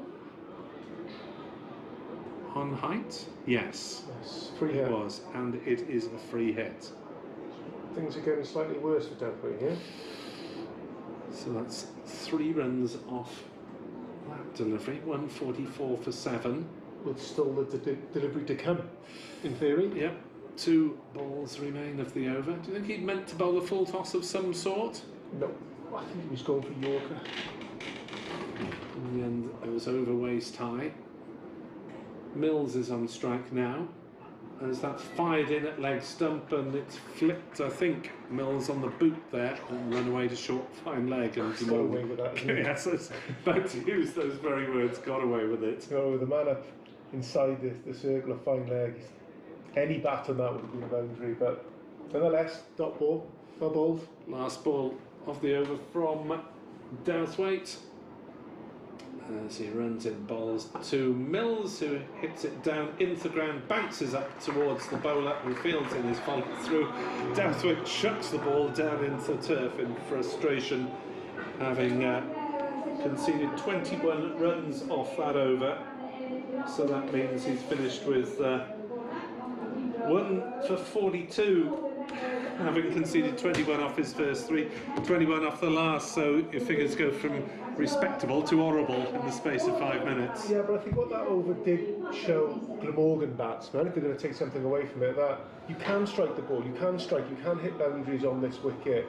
You know, if you are brave and you go hard at the Sussex bowlers when they come back on, there are opportunities to score runs. You don't have to scratch around like Sussex have done for a large part of their innings. 144 for 7 then, with 6 legitimate deliveries of this innings to come, unless 3 of them take wickets before that. It's the holder. It's a change of bat for Delray Rawlins. Having clubbed those 2 sixes, I would suspect that there wasn't that much wrong with the one he had, but maybe he put a crack in it, hitting one of those big blows. It's always a shame as a batsman that you've got a bat that goes so well, it is going so well and you break it. But you usually have a number 2. You have a number 2 that's ready to go. You actually have a number 3 you're knocking in as a batsman. 144 for 7 then. Last 6 balls to be delivered by Nisa. The first of them to Rawlins. Slow full toss, hits him in front, in the middle. Rawlins is in a mess. He's fallen over and he's been dismissed. Nisa fooled him with that. Surely was a slower delivery, wasn't it, Mike? Yeah, what it looked like from here, the naked eye, just got the replay in front of us, and Rawlins, he's hobbling off, he's like the toe. Look at the replay, looks like, yeah, slow ball for me. It's actually it's hitting his back leg above the pad, so it's missed all pad, and hitting straight to the leg, so that's why he's hobbling off. A wonderful bit of bowling there. Brave to start off with a slower ball. Well, he's had a good game so far, isn't he, Nessa? Hasn't he just? A couple of wickets, a couple of catches. No, 3 wickets now, rather. Economical as well, and he's got rid of Sussex's set batters. Rawlins goes for 27. He only faced 16 balls, actually, even though he was at the wicket for quite a long time. 1 4 and 2 sixes. So that 19th over certainly has done his bit for the side. And it's 144 for 8 with 5 balls left. And Henry Crocombe, the young seam bowler, very young Sussex one-day side, championship side. Hat-trick ball, we're reminded. Thank you. From the previous over. As Nisa is in on the hat-trick to Henry Crocombe. And he's hit that straight back at his non-striking partner as Crocombe drilled it at Mills, who got in the way. There was a single, it'd probably be of just the single anyway. Crocombe off the mark, 145 for 8. Can they end their innings with a bit of a flurry? 4 balls to come. Take a little bit of momentum into the second half for them. As Nisa will try and prevent that. Mills is on strike, on 2 not out. Nisa runs in, bowls up in the block hole, and that's scooped away on the leg side. Will they be able to get back for a second? No, Mills was semi-slipped and started the first one rather slowly, so that's just the single. 146 for 8. Tell us about momentum, Mike, into the break. I mean, how much does it mean to sort of finish well with 150 rather than to start well and then tail away to 150?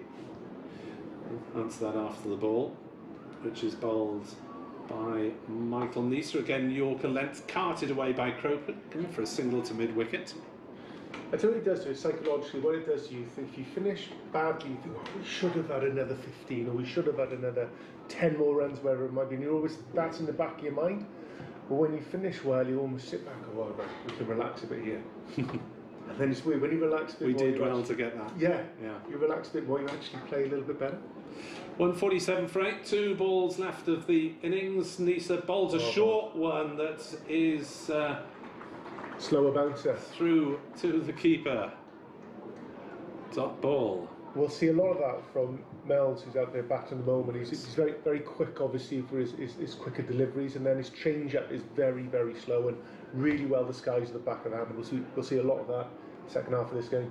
Last ball of the innings. Nisa bowls to Mills, who hits it up in the air. Will he be caught at long off as he cleared the fielder? Carlson's dropped it, trying to bring it back into play. They're through for a second run as the throw comes in. And Carlson, usually is the most reliable of fielders. He's got his right hand strapped, and I wonder if he was just half thinking about palming it back so he didn't fall over the ropes for 6. No, I think he just dropped the catch. Oh, fair enough. I think it got to a point where he got really well set on the boundary, knowing full well he wasn't going to fall over, and there wasn't any need to parry the ball back. I think he just misjudged and dropped the catch. But he is a very good fielder, and that's why he surprised us so much. So 149 for 8 leading scorers. Wright 46, Alsop 34, Rawlins 27. In fact, those were the only 3 to get into double figures. Nisa 3 for 24, Sisodia 1 for 12, Salter 2 for 30, Douthwaite 1 for 42, Wheel 3 overs 1 for 29, David Lloyd 1 over for 11 runs. Glamorgan need to score 7.5 runs per over then, which is reasonably easy for us to remember. How easy or difficult will it be for Glamorgan to get that, Mike? I think Sussex are short there. I think they're short by probably 25 runs, maybe a little bit more. So I think it's a really easy task for Glamorgan, but I think if I was in one change room or the other, I want to be in Glamorgan's change room for the second half of this game. Even given their relatively patchy form in the competition so far? Patchy form, but they've not chased a lot of scores down, I think, in this. So I think the change up for them, knowing what they need, I think it'd be an easier task for Glamorgan in the second half. But Sussex have got a very good bowling attack, so it should be a good second half to the game. Mike Powell, and I will be back in around about 10 minutes' time with commentary on the second half of this game. Glamorgan need 150 to beat Sussex. BBC Sport Online and on the Glamorgan County website.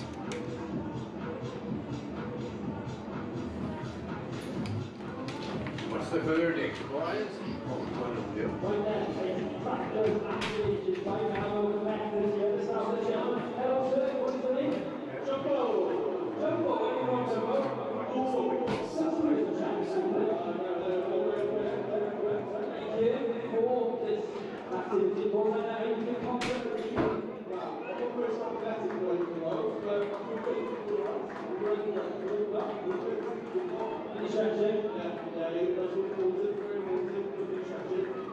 Well, all that's another factor over here, right? So you can eat well.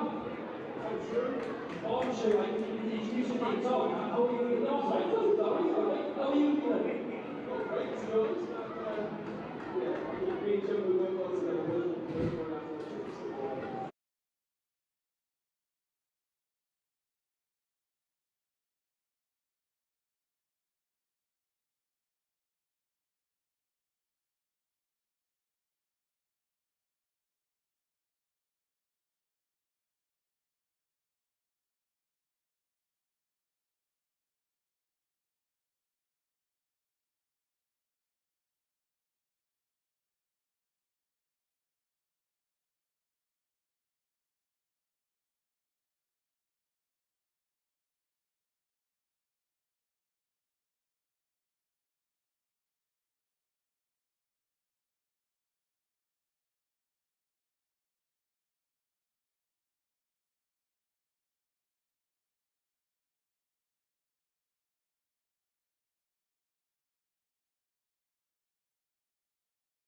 Victory here against Sussex to revive their chances in this T20 blast.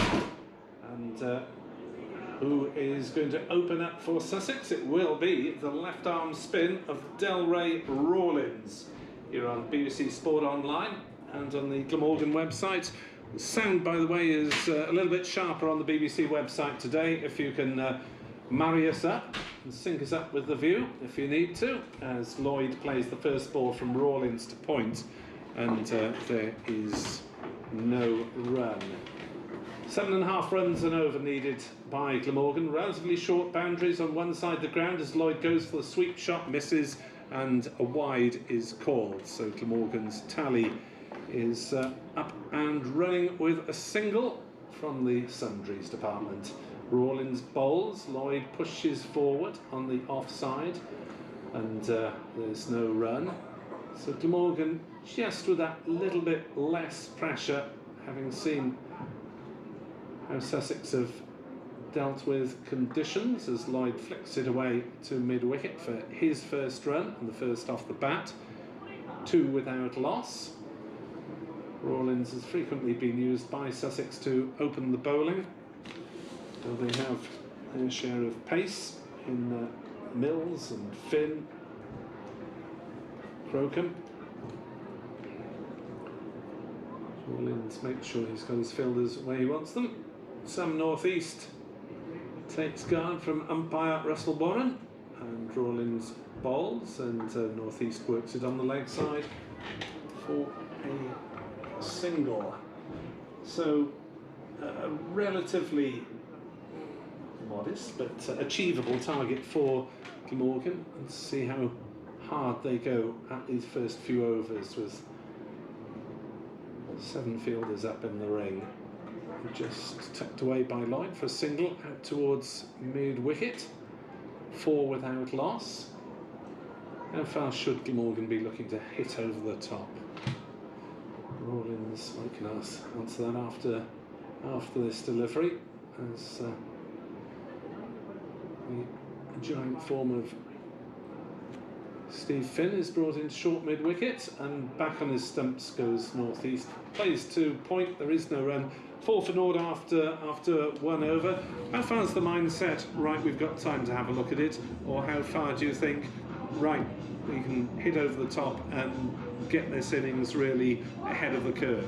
Yeah, I think it's about that's slightly in the back of your mind, where what is the team game plan. But I think what they'll have out there is what is my game plan. Northeast is very good at manipulating the ball into gaps, so that will be his role rather than the power hitting. And I think the power hitting will slightly come more from David Lloyd at the other end. Very good anything short and wide. That's usually a very powerful player.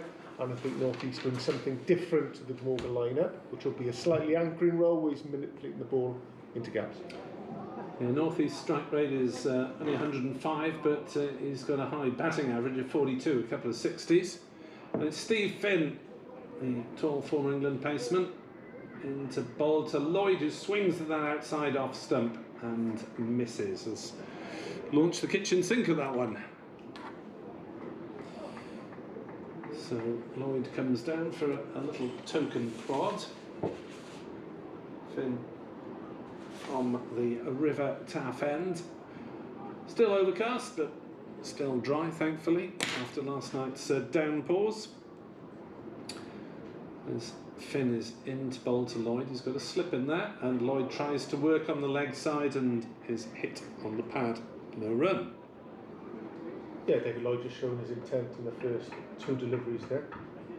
And they hit one back over the bowler, and then looking to hit one over deep square to the short boundary. There is a fielder on the deep square leg boundary, albeit it's not hugely deep, if you see what I mean. He's not very far away. That's 55 maybe. And the fielder is rather further back at backward point as Finn is into bold. Lloyd smashes this one over mid-wicket. 1-2 bounces and in throats 4. I was just having a chat there in the break. If you want to press up here in the boxing, I didn't quite understand why Sussex didn't do more of that, more of just trying to hit the ball to the short boundary, regardless whether it's on the leg side or outside off, dragging the ball over or trying to push the ball over to that short boundary. More often, it's just easy pickings. So David Lloyd's done that once successfully in the over.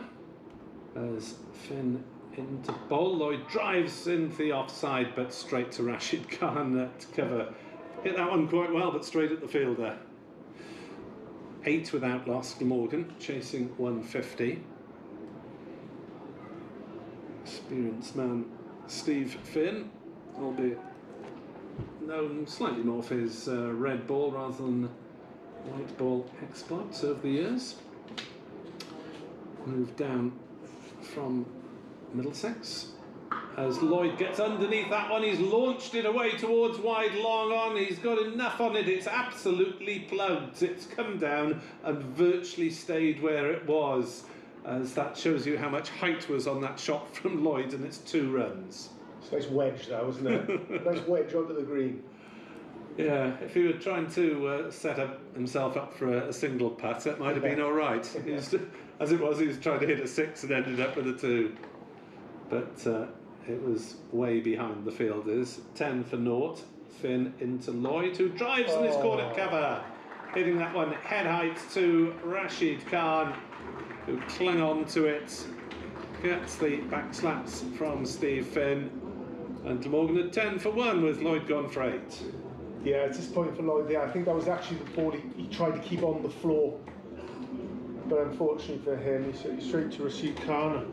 A willing fielder there in the cover, comfortable sort of head height catch here, which is the back end of Lloyd. 8 runs from his 10 deliveries that he's faced. Finn picks up his first wicket. I think that was the last ball of the over, and his first over went 6 runs. So Colin Ingram into the crease, yet to get going in the competition this year. 26 in his 2 innings combined, and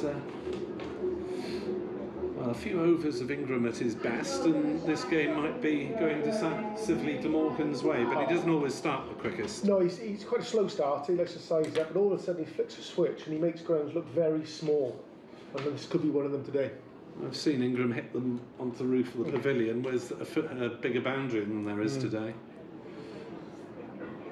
So he's at the non-striker's end. As you say, it's the last ball of the over, and it is Tamal Mills, the shaven-headed Yorkshire-born left-arm quick. Only plays this format of the game,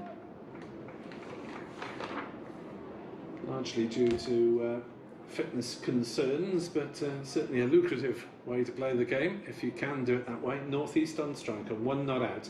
Mills to start the 3rd over with a short ball that goes over the keeper for 4 runs. Was his no ball as well? Just buys by the look of it. So it was just about a legitimate delivery according to umpire Baldwin. Yeah, Northeast missing the hook shot, which went round about shoulder height. It's raced away for 14 for 1. And this is the thing with Tamal Mills. He can be absolutely brilliant for you with his pace, or it can go against you. All he's done there is bowl a bouncer, but it's gone all the way over the keeper's head for 4 byes. So it can work against you in other ways. You can get half a bat on him that can fly away for 6. With someone with slightly less pace and slightly more accurate, it might be harder to get away. Rizwan standing quite a way back, but he's not the tallest of men. Mohammad Rizwan, the Pakistani wicket-keeper batsman, as someone's moving just the side of the side screen, and that apparently is distracting some Northeast at the moment, who is telling them to get on with it and get where they're going. They're not walking in front of the side screen, but it's obviously slightly a Northeast sideline. 14 for 1, Glamorgan chasing 150 here on BBC Sport Online, as Mills is in to bowl, turned on the leg side by Northeast with a wristy little flick. 15 for 1. Yeah, a lot slower ball there, just coming out 68, 69 miles an hour, down from his usual up there, 85, 90 miles an hour, so a huge change in pace. Keeps you guessing as a batsman. But Ingram, with his international experience, of the world, IPL, and many other franchises, have seen bowlers of this sort of pace and calibre. It's easy for a man of his standards. Colin Ingram then facing up to Tamal Mills, and he's dropped at slip first ball, and that is running away towards the boundary, and it'll get to the boundary as well. A slice of fortune for Colin Ingram, who edged that delivery, obviously going at a pace, but was put down and it went for 4, so double trouble for Sussex. Yes, you've got your first slip there, you sort of 1.5 slip, but usually what you get, your first slip diving back towards your keeper sort of suggests that it probably was a keeper's catch. Rizwan looked a little bit lead-footed there as that ball threw to in between himself and the first slip. Could that be a huge drop for Sussex? 19 for 1. Ingram with the let-off. Mills bowls, Ingram flays it again, and it goes through to the keeper. And it's Rawlins, the man who put that catch down. Well, he's a big match winner. Yeah. He's a huge big match winner. To drop someone like that, first ball. It was about waist height to Rawlins, moving just to his right. He's standing so deep as well, he got so much time to see that ball as well. He's virtually on the edge of the circle, is Rawlins at slip. Mills bowls slightly slow. Ingram's forced that through the offside. There should be 2 runs there. There will be 2 runs as Allsopp's throw comes in from the cover boundary. 21 for 1. 11 off the over so far. It sounds ridiculous saying this, but Tamal Mills, because he is quick and you're standing so far back, they're not such sharp chances because the ball is travelling so far to you. When you're standing 10, 15 yards closer than that, that's a sharp chance. A lot of time to see it slips. That's a great drop there. As Mills bowls and Ingram drives on the offside for a single, so 12 off the over. 22 for 1 off 3, Glamorgan chasing 150. I'm not sure if I've ever seen a slip standing virtually on the edge of a circle here at Safari Gardens, even in the likes of Dale Steyn, who was very rapid indeed in one-day cricket. I remember we had Simon Jones, we were up in Northampton many years ago, when he was quick. He was a lot quicker at the start of his career than he was at the end of his career, and yeah, I found myself out in the 30-metre circle. I mean, Mark Wallace, who's keeping wicket on that day, wasn't a million miles away from him, so you could quite comfortably run a single to Mark Wallace every time he went through to the keeper, but they didn't happen. 22 for 1 off 3. Steve Finn then, having claimed the wicket of David Lloyd in his previous over, is in to bowl to Ingram, who works that one down to backward point for a single. 23 for 1. Sussex in the power play were 38 for 2, but they had several very good overs straight after that. Makes a big difference in the game, doesn't see the back of Ingram. 17, 18 for 2. Instead of North East, who's been a standout batsman for Glamorgan in this competition so far, and the dangerous Ingram at the other end. Huge difference in the game. Let's see how Sussex react. On this cool afternoon here at Safari Gardens, Finn is in to the right-handed northeast, 2 drives on the banks to cover a few oohs around the ground because they thought that might have been another catch, but that was firmly smacked into the deck. And Rashid Khan, the poster boy of Afghan cricket, global pin-up, and a real leading force in the game. Fresh in from the IPL a few days ago. As Finn into bowl, and that's smashed by North East up towards the crowd, and is caught in the crowd. 6 rows back, well fielded, sir. 6 to Ingram, 29 for 1, to North East, 29 for 1. I don't know what was better, the shot from North East or just a casual, nonchalant catch, sort of head height, 7 or 8 rows back in the stand. North East to 8. 29 for 1. Finn's quickly back at it, and North East drops it on the offside and goes through for a single. You've had your heroics for the over. Let's just knock it around for the rest of it, maybe. 30 for 1, Glamorgan, 4th over. Wasn't necessarily expecting that from North East, because he's usually, as you've been saying, the man around whom the others play. Lovely shot, isn't it? Good pick-up. Really easily cleared the boundary. Finn then for the left-handed Ingram, who gets a leading edge out in the covers and was lucky that didn't fly down. 30 for 1. But we're just trying to work that to the leg slightly, and Finn just pushing it across him, just going down the middle of the wicket, doing a little bit of gardening, possibly suggesting that it sort of stopped in the wicket a little bit. Maybe a slightly slower delivery from Finn. The outfielders are at backward square and backward point. Finn bowls to Ingram, who just works that into the point area for a single. 31 for 1, and that is the end of the 4th over, which included 9 runs. 31 for 1 are 4, chasing 150. Yeah, without that sort of dropped chance at first slip, it's a reasonably good start for Glamorgan at the moment. Reasonably comfortable. North East working the ball well. Ingram working the ball reasonably well. He's waiting to get going. We've seen many times for Ingram. He likes to have a look at it for 3 or 4, even 5 overs on time. But all of a sudden, after that 4th or 5th over, he just explodes into a flurry of runs. So we're still waiting for that from the overseas. But North East still taking over very nicely for himself on 7. Sorry, on 9 just from 7 deliveries, and Ingram on 9 from his 7 so far. So we have to see Rashid Khan into the attack in the power play. So they pay him the big bucks, and he's got to absorb some of the pressure. So he makes sure that his outfielders are exactly where he wants them. They're both on the leg side at mid-wicket and long on. Ingram plays that one all along the ground to mid-wicket for a single. So how far does Ingram try and target that short leg side boundary?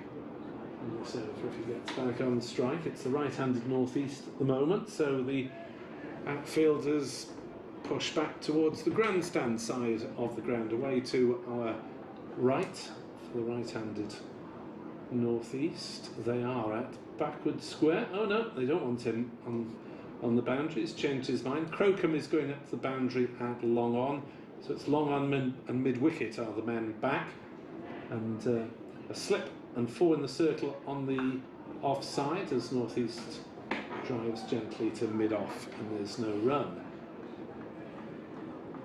So Rashid Khan, with his superstar status, he gets to have a slip in the 5th over. A good start from him as North East whips it into the leg side. There could well be 2 runs here. It's a very comfortable 2. As Crocombe makes ground to his right, it's long on, but had a long way to go. So even for 2 of the more senior batsmen in the Glamorgan side, it was a comfortable couple. 34 for 1. As Rashid bowls, and again worked on the leg side. This time it'll just be a single because there's a diving stop from Alsop at square leg. 35 for 1. 2 balls left of Rashid's over. Will Ingram go for the pavilion side? Big hit. Rashid bowls short, and Ingram works it through the offside. At least a couple of runs. It may run away from the boundary. Yes, it does. Alsop in despairing pursuit. And, well, there are very few places to hide, and Ingram managed to find a gap on the offside. Just timed it well enough, and it raced away. 14 to Ingram, 39 for 1. They can't just move his slip there, plugging that gap in the cover. A wall of fielders, no? Together, extra cover.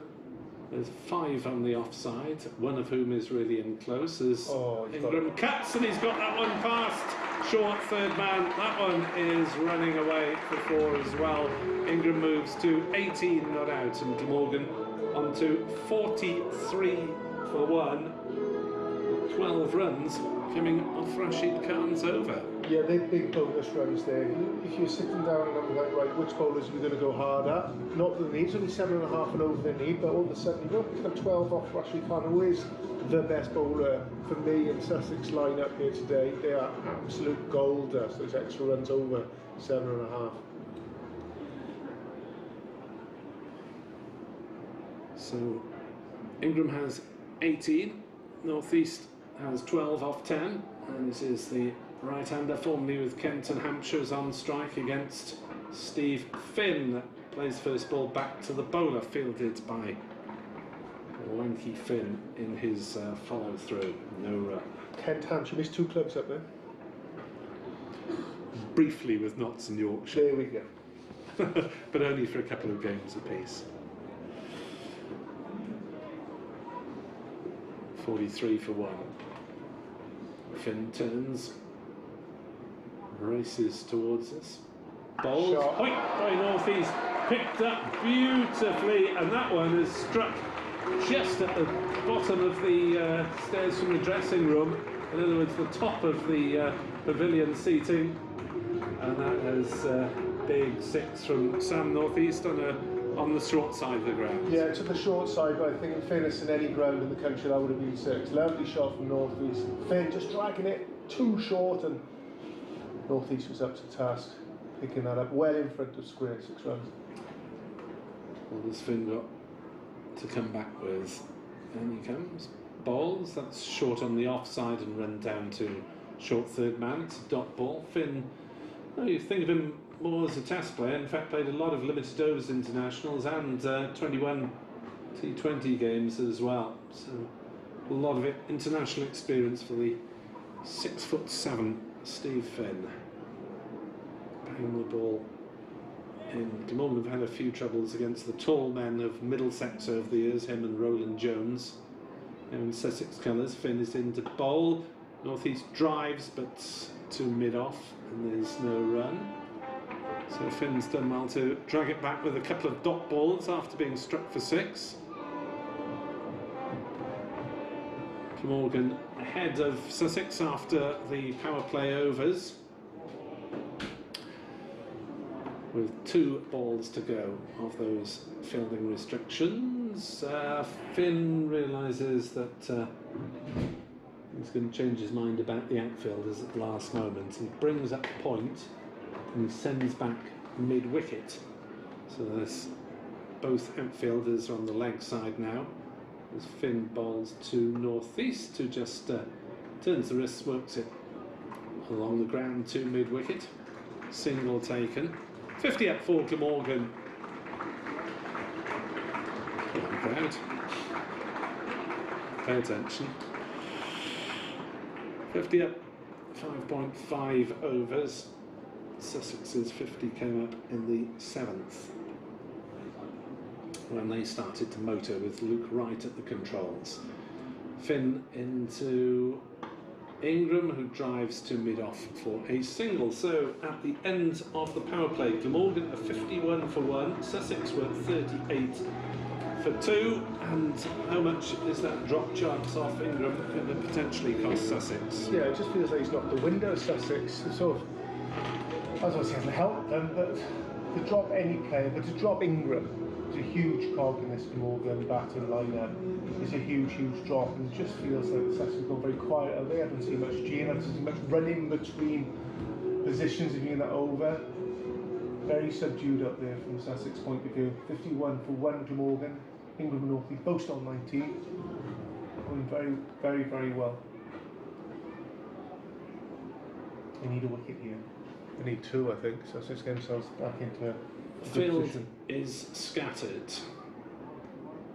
Rashid bowls, Ingram cuts, tries to find that gap, but Sussex have plugged it now with men at backward point and short third man.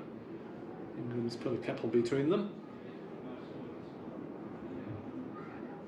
Rashid Khan, the Afghan spinner, bowls, and Ingram cuts again into a gap, and will take the single on the offside as Finn has a long way to bend down.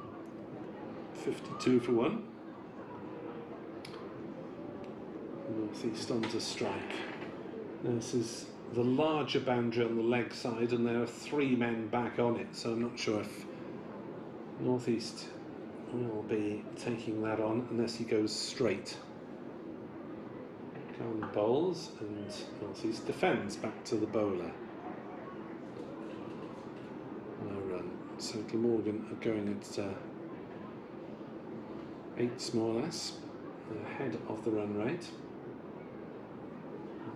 Rashid bowls, it's a bit of a drag down, but it's smacked by North East, straight to backwards square leg, and it's only a single. 53 for 1. Both batters on 20. Rashid Khan, Sussex's main man with the ball, is bowling his 2nd over out of the first 7. As Ingram gets a bit tucked up, playing it to backward point, no run. So Sussex have got their main resource being used early on. There's Rashid bowls, and it's played by Ingram gently up towards long on for the single. So positive over for Sussex. Rashid only conceded the 3 runs off it. His bowling figures, mainly speeds, ran about 58, 59, apart from the one delivery that was 49. So just the one slower ball from Rashid Khan in that over, as the public address tries to get some thoughts out of some young spectators here. Target is 150, Glamorgan 54 for 1 after 7. Change of ends, Tom Mills. First over conceded 8 off the bat, but also the 4 byes as well. As Mills runs towards us from the River Taff end, and Ingram is forced to defend that on the leg side. Rashid comes rushing in to prevent the single. A little bit of extra bounce there. It's got the hip area of Ingram. Caught with the glove side of it, bottom hand. So Sussex have used 3 overs of Steve Finn. 1 for 23. Rawlins 0 for 4 off his 1. Rashid 0 for 15 off 2. And this is Mills's 2nd. And hitch kick at the start of it, and races in. Bowls, and Ingram plays that one backward of square in the offside for a single. Out the sweep on the point boundary. 55 for 1. Morgan. Haven't seen Crocombe into the attackers yet, who's the frontline bowler, but relatively inexperienced. This very useful Sussex Championship side. If they hadn't had Jack Brooks playing, then it'd be all under 27 and mostly under 21. Morgan victorious by 5 wickets late on Wednesday evening. Mills back to reinforce them in this format, and North East plays it into the offside, calls for a single. I'll have to hurry, he does hurry, and the throw at the non-striker's end from Rashid is well backed up. 56 for 1. I think Mills is back on here, change of end. I think he's on it to get a wicket. He's on it to get possibly 2 wickets. And I think the 2 experienced batsmen out there will recognise that and think, right, let's just keep it tight for 2 or 3 overs here, pick up a single as a cruise. The game swings even more in our favour. We don't lose any wickets. Mills to Ingram, who slams that one through the covers for 4. Absolutely like a tracer bullet. Beautifully timed by Ingram. Pace onto the bat, pace off it as well. Lovely shot down there, just a little bit of wet, a little bit full. Ingram giving himself a little bit of room, working that ball through cover. Beautiful shot. Fractionally uppish, but really would have needed to be straight to the fielder to be caught the pace he hit that. 60 for 1. 7.4 overs. The target is 150 for Glamorgan's 3rd win of the season, to keep their hopes just about afloat as Mills bowls and Ingram pulls. Oh, that's beautifully placed by Colin Ingram between the men at backward square and fine leg. That's raced away for 4. 64 for 1. down leg side from Mills. Ingram quick onto it, brought up on South African bouncy wickets. Pace bowler's not a problem. Lovely shot there. Piercing, deep square, fine leg. Another 4 runs to the overseas. 64 for 1. These two sides level on points before today. 6 points from 9 games, both of them. Glamorgan 2 wins and 2 washouts. Sussex 3 wins. But Glamorgan marginally ahead on net run rate. Last ball of Mills is over.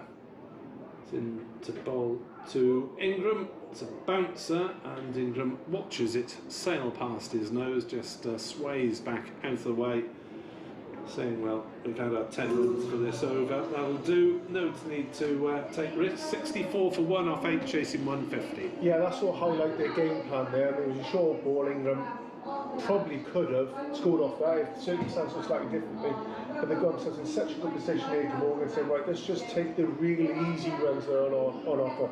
Those short balls down leg side, those cover drives, rather than trying to force something that could get us out and put us in a bit of difficulty. Change of bowling here. Look at these roll now. Got captain, Ravi Bapara. Usually bowls nice, full and straight. Got a number of different slower balls as well. Certainly got the experience, hasn't he, Bapara? Played most of his career with Essex as he jogs into bowl, but North East, an equally wily and experienced campaigner, is not ready to receive because there's 1 or 2 fielders just shifting at the last moment. Infielders, a fine leg and 3 on the offside. So 3 on the boundary on the leg side as Bapara bowls a pretty slow delivery that's cracked through the covers. Will they take a second? No, they won't risk it on this occasion. Was that back of the hand? Yeah, it felt like it. Felt like a slow ball from here. He's got a sort of side, back of the hand, sort of off cutter as well. He's got a number of different slow balls. Covers the ball up as he runs into bowl. I don't think too much away to the batsman. Yeah, left hand firmly clamped over the right. But his regulation ball is a little bit quicker than you think. 65 for 1 as Bapara jogs in, bowls. Ingram cuts, there'll be runs here down to the backward point boundary. It's a fine diving stop by Alsop on the ropes. Saves a couple of runs, 2 to Ingram. Oof. Yeah, he'll get away with that because there aren't TV umpires. He may just have been inside the ropes. It was a good save anyway. 67 for 1. Bapara round the wickets to Ingram, who drives, and that was slightly uppish, back past the bowler. He'll just get the single as Crocombe picks it up inside the long on ropes, and that wasn't completely timed by Ingram, but Bapara found the non-striker inadvertently in his way. Another slower ball from Sussex captain there. Ingram's eyes just lit up from the short boundary. Drag it to the leg side, didn't quite time it. 68 for 1. Bapara bowls. Easy single up to long on by North East. The required run rate 7.15. So just the 1 boundary and over will do Glamorgan, or a couple of 2s and over and a helping of singles. 69 for 1. Bapara quite slowly so far as that's hit down into the wicket by Ingram. Didn't time that at all, so it's a dot ball. He remains on 33. Canny over from Bapara so far. 5 off 5 thanks to the tumbling stop on the ropes by Tom Alsop. Bapara in the bright blue patchy tops of Sussex.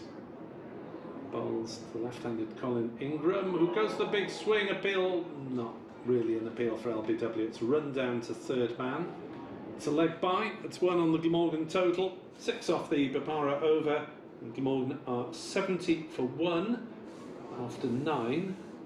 At this stage, Sussex was slightly ahead because they'd had a purple patch just after the power play, and they were 72 for 2 at this point. Yeah, both Glamorgan batsmen go on very nicely. Ingram 33, North East 23. just bubbling at the moment and they're really let loose. But just the longer these two are in there, the high likely that Glamorgan come home with a win. Some dangerous players, are they? Slightly different styles, North Eastern England. England more powerful, more forceful when he gets going. North East hitting the gaps, but actually he's hit some nice lusty blows so far. North East doing very, very well. So Rashid Khan switches ends, short ball. Ingram pulls it away on the leg side. Should be an easy 2. And there are 2 runs. Applause from the crowd.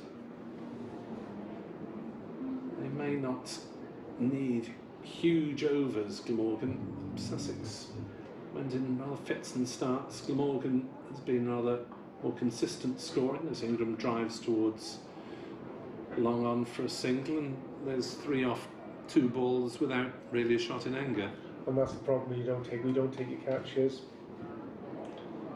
You don't get your wickets. Ingram dropped first ball by Rawlins off the bowling of Mills. Pretty rapid delivery. Rawlins couldn't cling on to his cut and a miss from Sam North East. You know, it's not the only way of stemming the runs, both the flow of runs, but it's probably the easiest.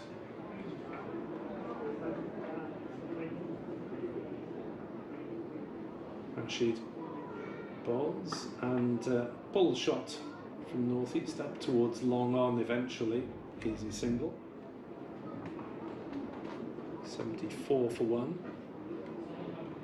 North East onto 24 not out off 22 balls, and that's been his pattern really. He's been going just over a run a ball and letting the others do the hitting. Ingram though just placing that last ball on the leg side, single taken out towards Alsop. So 5 off 5 in this over as we approach the halfway mark here on BBC Sport Online. And Rashid bowls, hits North East on the pad. Ingram calls him through for a leg by. So Glamorgan 76 for 1 at halfway. They're almost exactly on the run rate. It'd be 75 if they were halfway there. So they're a run to the good, if you like, and they've still got 9 wickets in hand. Yeah, that's the big one, isn't it? I think they're those 9 wickets in hand, but run rate, we're on the run rate, but the run rate requires only 7.5, which in this form of the game is a lot. So Sussex need wickets to get back into this game. Young fans on the public address system having their moment in the spotlight. 76 for 1, Glamorgan chasing 150. We're at halfway. That's when Sussex started to lose wickets. This delivery from Bapara is played back to him by North East. No run, so no sign of the youngster Crocombe in the attack so far. Does make you wonder why pick a young bowler if you're not going to use him. Perhaps they're seeing something in the wicket that Bapara thinks he can get more out of his medium pace. Single there to North East into the covers. Very deep there, Finn, at cover, sort of on the edge of the circle. You know, such a short boundary behind him. Really want that man in to stop possibly that single. Yeah. You know, actually I've got cover very close behind you, so interesting choice of fielder in that position and choice of how deep he stands. Slightly closer this side of the wicket as Ingram. Ingram then with the short leg side boundary to tempt him. Hammers that one into the offside though for a single, fielded by the cover sweeper Alsop, who's been working quite hard on that larger side of the ground away to our right. It's not hugely large because the boundary is in, what, 35 metres from the grandstand? Yeah, it could be a lot bigger, couldn't it? They need binoculars out there, don't they? It's still probably a slightly longer boundary than the pavilion one. Yeah. It's Papara to north-east, who wound up there as if he was going to try and launch, but in the end flat batted it to cover point for a single. Yeah, if you've got a bit of size of this ground for the club quickness listening and watching of theirs, it's a club-sized ground, it's relatively small club size. Yeah, because it's a wicket at one end of the square towards the pavilion, so that's shortish. The other side's medium-ish. Papara bowls swung away by Ingram. Has he bisected the fielders? Yes. Oh, just about. The man running around from square leg got a hand to it, but couldn't bat the ball back into the playing area. And in the end, despite that brave effort by Crocombe, it trickled over the rope frustratingly for Sussex. 83 for 1. Boundary that Glamorgan were looking for in that over. As Papara is in, and Ingram hits that hard square of the wicket on the offside. Alsop is the man in the firing line, makes the clean stop. 84 for 1, 8 off the over. 150 is the target, so 66 now off 9. Yeah, those sort of misfields in the outfield there that Papara would be hoping for, it goes a long way. All of a sudden, rather than being 1 run, it ends up being 4. So those little things can add up, and chasing a relatively small total here. So, captain, you really want those things to go in your favour. Ingram hasn't been able to use the short side boundary that much so far, but he's drilling the ball very hard on the offside, isn't he? He is, yeah, he's playing very well. Yeah, he's more so on the offside than the leg side. That boundary picked up on the leg side there with that pull, he actually towed it. I'm trying that quickly on the floor, but he was perfectly in the gap with 2 fielders out there, the boundary riders. Ingram then on strike, and it is Crocombe in the attack with the 12th over. Oh, there you are, son. We're on the defensive. See what you can do. 2 batsmen a set, off you go. Make a name for yourself, Henry Crocombe. First ball played straight to cover, no run. Decent enough start for the young man.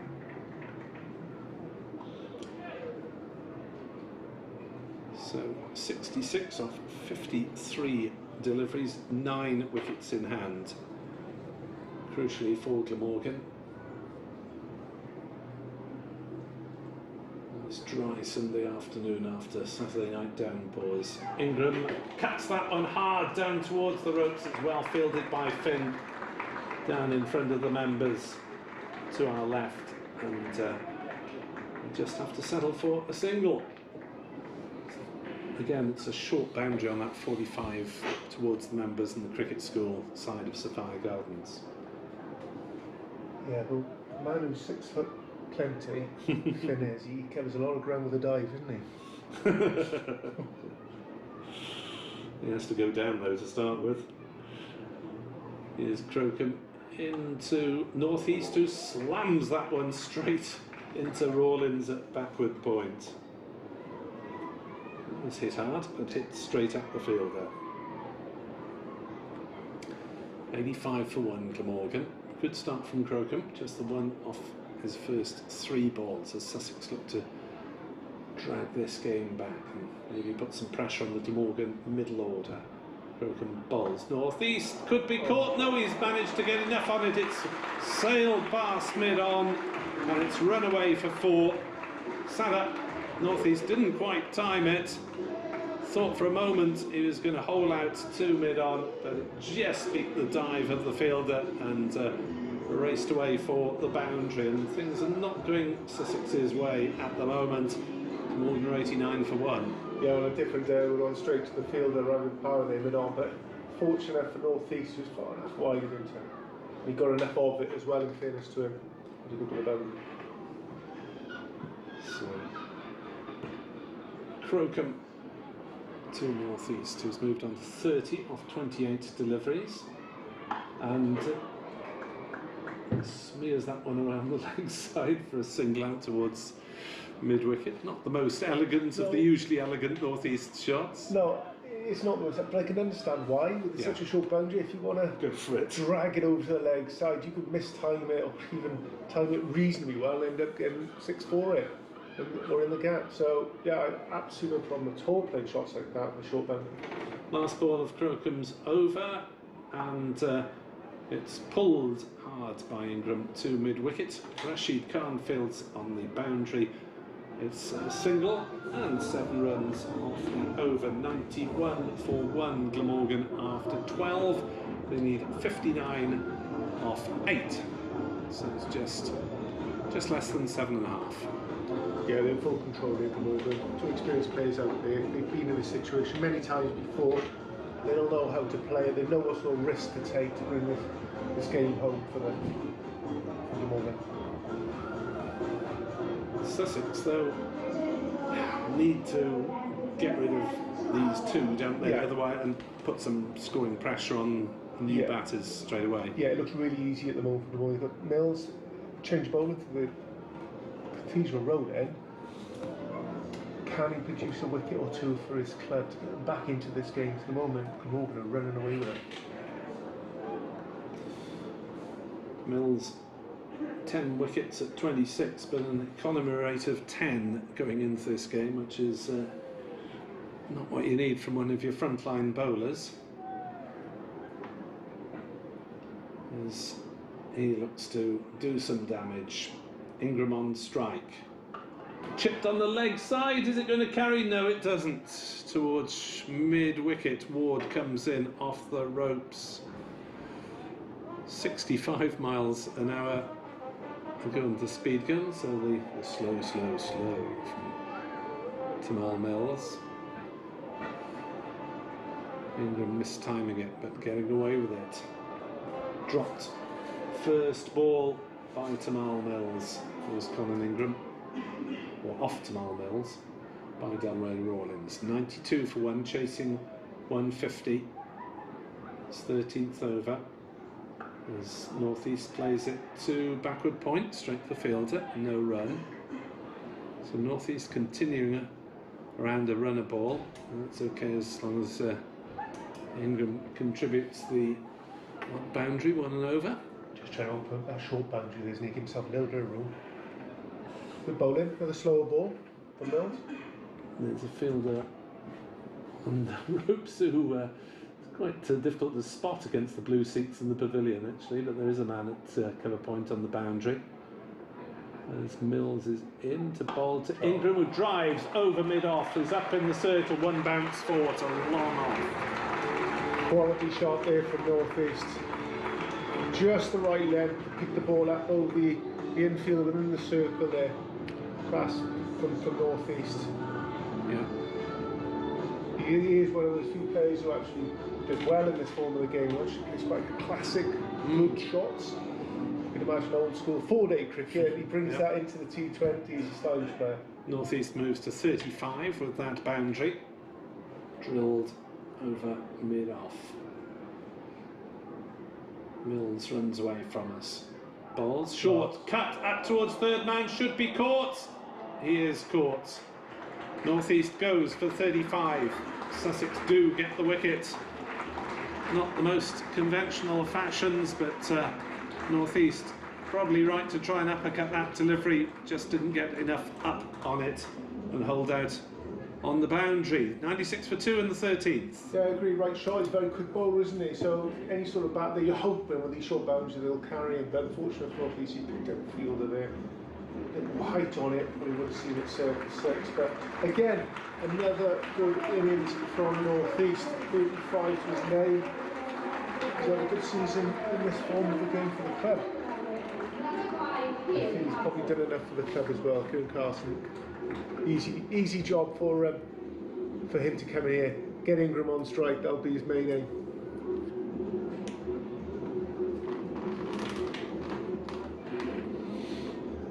So 96 for 2. Carlson, who likes to go at the bowling himself.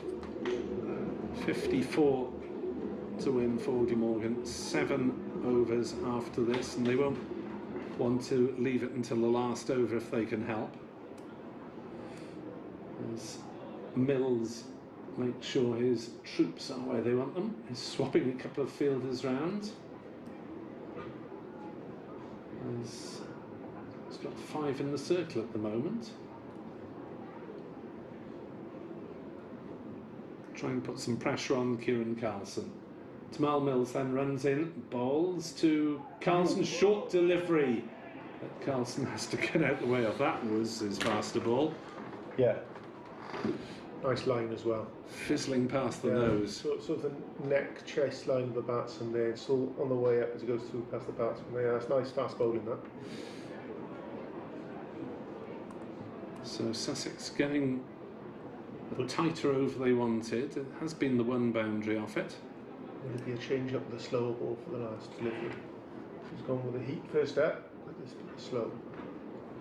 Mills into Carlson, outside off stump, cut away, single for Kieran Carlson to get off the mark. 97 for 2, 6 runs and the wicket off Mills is over. They'll need 2 more, I think, Sussex. They'll need to see the back of Ingram, and I think they need another wicket straight away.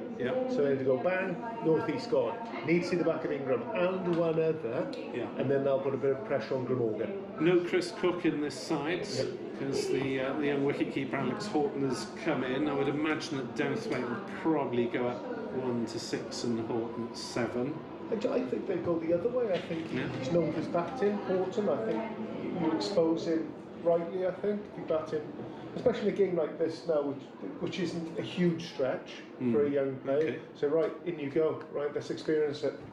53 off 7, still round about the 7.5 and over mark as Rawlins bowls to Carlson, and they'll get a bye here as Carlson went for a big pull, or maybe it hit something. Well, no signal from the umpire. No idea what part of Carlson's bat, if any, that hit. Get a bit of glove on there, waiting for the replay to see. It's quite difficult because he's got his back to us. He's played that shot from the view that we've got. No time for replay because we're in spin mode, and Rawlins is in again, and Ingram pulls down towards backward square. That'll be a single. Allsop, busy man on that side of the ground, the grandstand side to our right, which is the offside now for Kieran Carlson, facing up to Delray Rawlins. Will Glamorgan take on Rawlins potentially? There's appeal for LBW, they'll get a leg by, maybe 2. Kieran Carlson needs to get back here.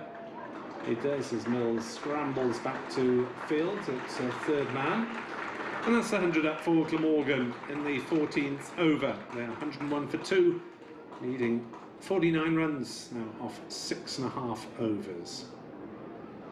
Carlson slightly fortunate there as he targeted that leg side boundary.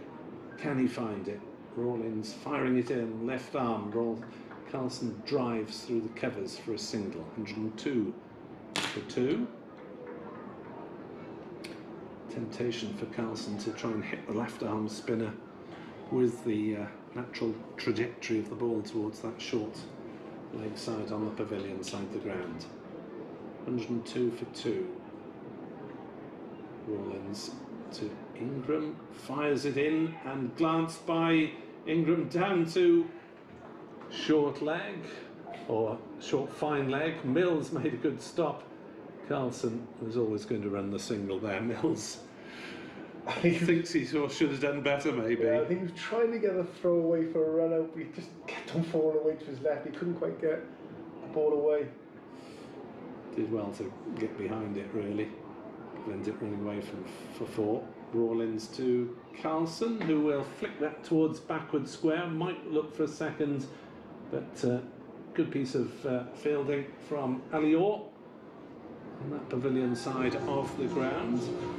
So 104 for 2, 14 overs, 7 off that one, and Sussex are just about keeping in the game, aren't they? Glamorgan probably needs 1 big over to make it reasonably safe, Mike, or is that being too pessimistic from the Welsh point of view? No, I think the run rate's still within that 7 mark, so the run rate's relatively low. You've got your overseas player in on 48, playing really, really well, and you're only 2 wickets down, so Glamorgan in a great position. There's no reason to panic whatsoever. Do what they're doing. Khan's come back on now from the Cathedral, looking obviously to get a wicket and see the back end of these 2 players. A bit of a shock with Glamorgan. So Khan, this is his final over, the 15th of the innings, and the first ball, oh, it's almost a mix-up between Carlson and Ingram, because Carlson hit his cover and was always running. Ingram, I think, was waiting to see if it passed the cover fielder, which it did. 105 for 2.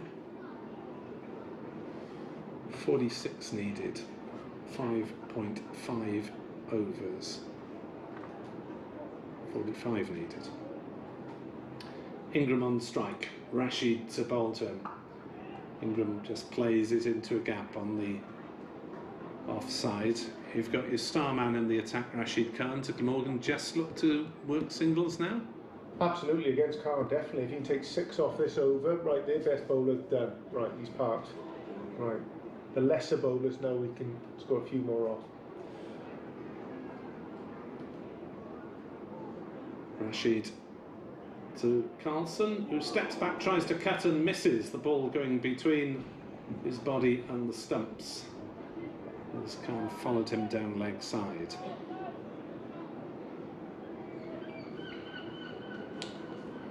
This game not in the bag for Glamorgan by any means. They've never been able to get really away. As that's hammered through the offside, through by Carlson. That's nicely played. Step back, punched it past the infielder, ran away for 4 up to the team dugout. 110 for 2, Glamorgan. 40 to win. 2 balls left of Rashid.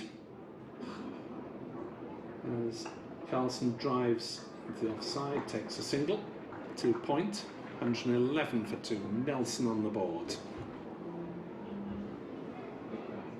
Carlson 10 off 10.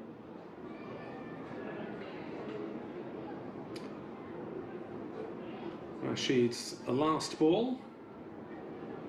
Not for 27 at the moment. Rashid Khan finishes off with a delivery that Ingram blocks studiously back to the bowler. That was a point being made by Colin Ingram. Rashid with a smile on his face. 2 opponents respecting each other there, I think. Rashid Khan finishes with 0 for 27. Yeah, I think Ingram's just happy to sit back in, but recognising the quality of Khan, saying, right, 1 ball left, let's not lose a wicket. End of over, let's move on.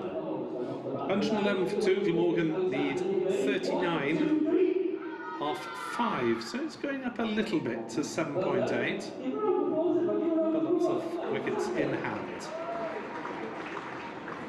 Now, Rawlins, 2 overs, 0 for 9, he's done well so far.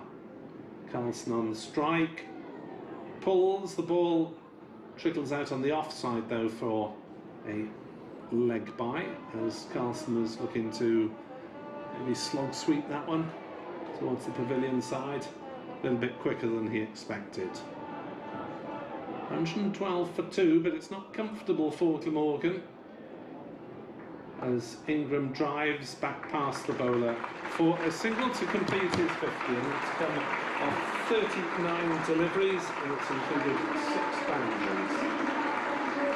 That's nice innings from Ingram. Not as explosive as we normally see to end up with that sort of figure, but classy innings so far from the overseas. Rawlins bowls. Carlson drives powerfully straight down the ground. Will he get 4? Yes, he will. Kieran Carlson hammering that one up through long off. Update for BBC Radio Wales to follow. And Glamorgan look to be on a victory path at the moment. They're 117 for 2. They need a further 43 runs to win off 4.3 overs. And they've got a well-set batter in Colin Ingram, who's just reached his half-century of 39 deliveries. Kieran Carlson on 14 not out at the other end. Sam Northeast made 35, playing the anchor role as so often. And earlier Michael Neser claimed 3 for 24 as Sussex were restricted to 149 for 8. Glamorgan need 150, they're 118 for 2 in the 16th. Next delivery, Ingram hoists high, straight and handsome into the side screen. And this game really is turning Glamorgan's way in this over. A couple of straight blows. Carlson, a beautifully driven 4 along the ground. And Ingram lofting that one, lifting it into the side screen for 6. 124 for 2. Next delivery played back to the bowler by Colin Ingram. No run, 124 for 2. We are through 16 overs. Glamorgan lead 26 to win off 4. Yeah, class Ingram, doesn't it? All of a sudden, this 1s, 2s, hottering along quite nice, all of a sudden, bang, 6. And then he just goes 6, 4, 6, he'll keep on going. Being a great cricketer. Doing really well. Questions, could he have played sooner in this competition? Who knows? Who knows? Could Glamorgan be in a slightly better position if he was playing? There we are. It was Lisa and Labuschagne at the start of the competition. But he was available, wasn't he? He was available. Turning the drunks on for the first 4 games. No 5 games. Somewhere around there. So can these two steer Glamorgan to victory? 26 off 24. It's all of a sudden down to just over a run a ball. Mills then. Shock tactics from Sussex. Carlson's hit that one a long way up in the air. Should be caught by Bapara, who's underneath it at cover and does take the catch. Going backwards just outside the circle at cover. Carlson really skying that one. And he has gone for 15 of 14 deliveries. Bapara had a long time to wait for that one to come down, but experienced man got underneath it, held on. Mills has a second wicket. Yeah, a good bit of captaincy from Bapara there as well. Brings long on up in front in the circle, tempting the batsman to hit over the top, and Mills is up to the task, but slightly back, but then Carlson taking on that challenge and coming short. Caught. Bapara just running around the extra cover area. Good bit of cricket from Sussex. So Glamorgan need 29 off 23 now. Sorry, 26, if I can learn to count. 26 off 23. Lee Byram is the new batter. So left-handed pair now. Byram on the strike.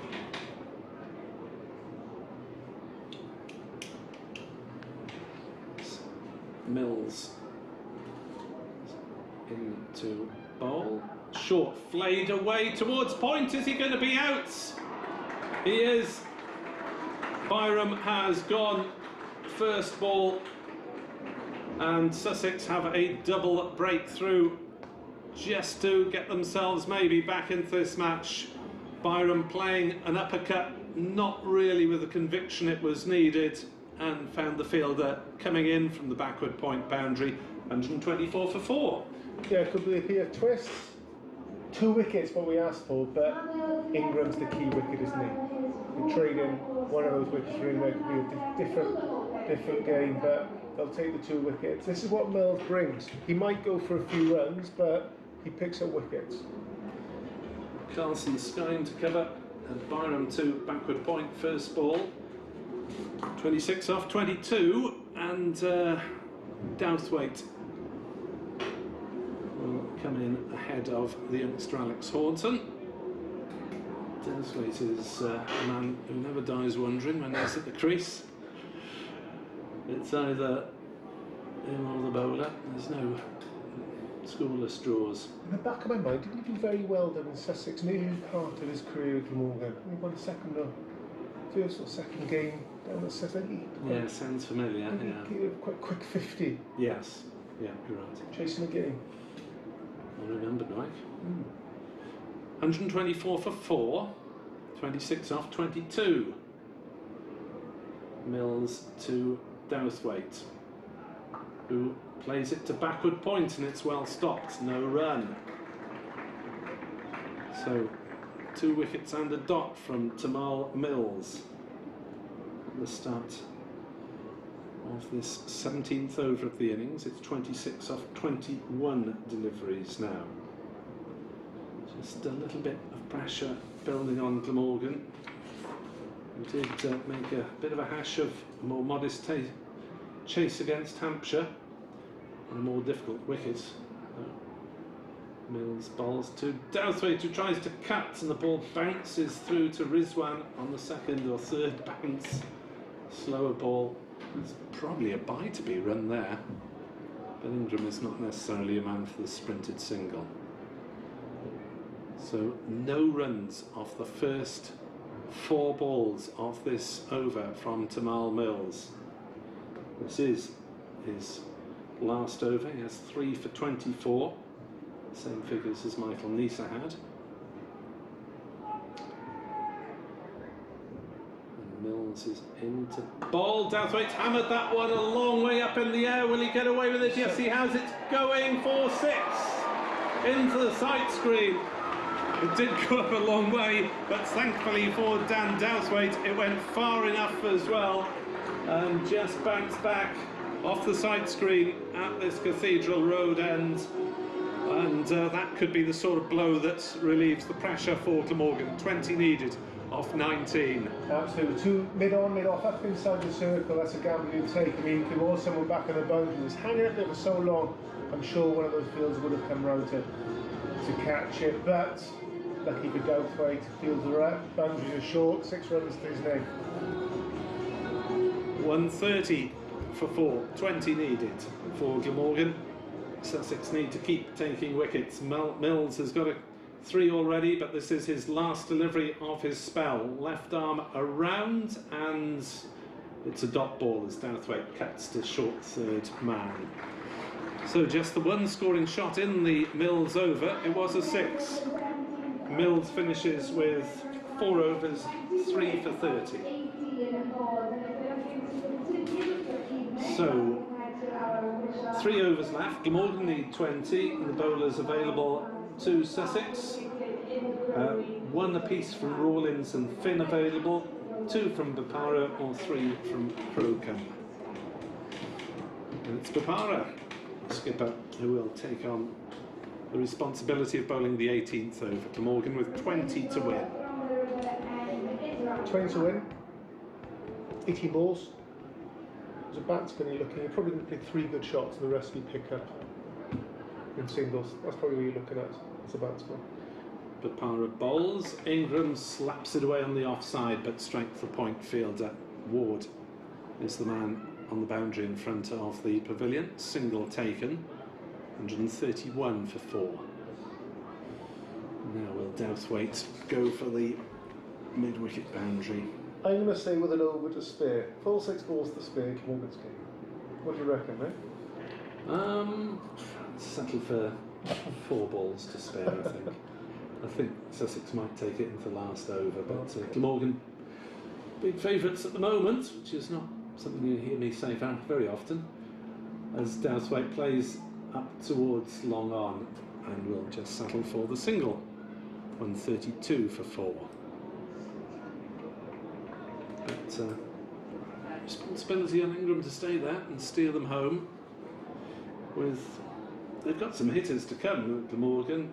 I haven't seen Horton bat in the flesh, but he's been around about the 7 mark for the England under-19s, batted top half for the Settons. Bopara bowls. Ingram slams that one up towards long on, and is he caught? Yes, it's flicked back inside, and Rashid holds on to it, and Ingram has gone for 57. Bopara has the key wicket of Colin Ingram, who didn't quite get hold of that, and Rashid, toppling back over the ropes, managed nonchalantly to lob it back inside. He was close there. Just called a little bit flat to Ingram. Wonderful catch out of the deep there. Really has given Sussex a sniff of this game. 2 relatively fresh batsmen in the row. Douglas only on 7 after 5 balls faced. And this brings Horton, the new Glamorgan wicket-keeper, to the crease. This will be a good experience for him. Welcome to the game, sunshine. 18 runs to win. Listen, I think as a young player, I think this is quite a nice situation to come into. I don't think what Glamorgan are chasing is huge. 7 and over, just over. I think that's a reasonable score to chase. I don't think we're asking him to go right 4-6, 4-6. It's not that. He's actually got a little bit of time, and he can push the singles as well as look for the boundaries. So it's not a ridiculous situation to come into. 5 down now, Glamorgan. Bapara to Alex Horton on his senior debut. As that one, I think hit him on the pad, bounced out on the leg side, no run. 18 off 14 now for Glamorgan, and if there's another 2 dot balls, then Glamorgan suddenly has 18 off 2, and that's looking a bit awkward. 18 off 14. Can Bapara drag it back for his side as he bowls to Horton, who's tucked up and playing it back to the bowler. A smart bowler rather than Paris, so need different deliveries to contend with. And obviously Horton would not have played against Rank before, first time he's seen him. Just under 60 miles an hour that delivery as Dowthwaite wanders down to offer a few words of wisdom. There's a lot of space on the leg side for a potential push for 2 there. Para into bowl to Horton, who is caught at the wicket trying to force off the offside. So Sussex really making a game of this, and Glamorgan lose their 6th wicket with 18 needed off 2, and all of a sudden the visitors are very much back in the game. Yeah, Horton just looking to run that ball down toward the 3rd man area. Unfortunately, him just getting a skinnier veg shoot to the keeper. And the crowd has been virtually silent. The trumpet here, he's gone, isn't he? Where's the trumpeter gone when you need him? He's gone. The crowd's gone quiet. All of a sudden, there's a bit of a spring in Sussex steps. They call bouncing that. I think the ball's been handed to Finn, who's taken the mark back to his top of his mark from the Cathedral Road end. Horton caught Rizwan bowled Bapara naught. It's 132 for 6 of 18 overs. Glamorgan need 18 off 2, and Glamorgan need a couple of boundaries from somewhere. Yeah, okay. Glamorgan, I would say, right, they could chase 12 off the last, I think. 10 to 12 of the last. You think, right, this over, right, this, if they get anything above 6, would be a reasonable success taken into the last. There's no panic yet, and you've got Dowthwaite, a long hitter of the ball. A wheel in there as well. It's a long ball, short boundaries. There's no real gremlins in those wicket that we've seen so far. So it's just the psychological panic, isn't it, of 4 wickets going in quick succession. Yeah, only 6 down. 2 in the 17th, 2 in the 18th. Finn into bowl, firmly hit away on the onside for 2 runs as Rashid Khan makes ground to his right. 1, 3, 4 for 6. That was rather louder applause than possibly necessary. Perhaps it's the Rashid Khan fan club down beneath us somewhere. 134 for 6. 16 needed off 11. Finn in. Bowls. Dowthwaite swings, clubs it up towards mid-wicket. It's 6! It's over Rashid's head! Dan Dowthwaite and his big hitting of 1 games for Glamorgan at the death in the past. Can he do it again? Clubbing it away for 6 over Rashid's head. Dropped in the crowd. It doesn't matter. 140 for 6. And with 1 blow, the momentum of the game swings again. 10 to win off 10 balls. Finn is in to bowl to Dowthwaite, who's hit on the pad. Ball rolls out on the offside. There should be 2 here. They'll turn. They'll come back for the 2nd run. And the throw is from the keeper at the non-striker's end, and they're safely back for 2 runs. Probably leg byes. Didn't see a signal, but who cares? Yes, they are leg byes. Glamorgan have got 10 off 3 balls, and all of a sudden it's down to less than a run a ball. Well, this is why this form of cricket is so intriguing. Over despair. Thought Mike was being mildly optimistic. Finn is in to bowl, up in the block hole. There'll be more runs here, a couple more, I think, down to square leg. Dowswaite's going to have to get the burners on. He does. Oh, he goes sprawling in with the dive, which might have been less painful if there'd been a bit of moisture on the ground, but he's got a filthy shirt and trousers now, and probably a scraped stomach as well, as he threw himself at that one from a long way out just to make sure. Dowswaite has 17 off 9, and Glamorgan are 144 for 6, with 6 needed to win off 8 balls, having lost 4 wickets in the space of the 17th and 18th over. That was one heck of a wobble, but Dowswaite has calmed a few of those nerves. 6 to win Glamorgan, 8 balls in which to do it. Finn is in to bowl to Dan Dowswaite, up in the block hole, just a single there, I think, towards long on. Oh. No, they won't risk the second as Papara ran from mid-off as the fielding. 5 off 7. Wheel at strike off the last ball of Finn's over, which has conceded 13 runs.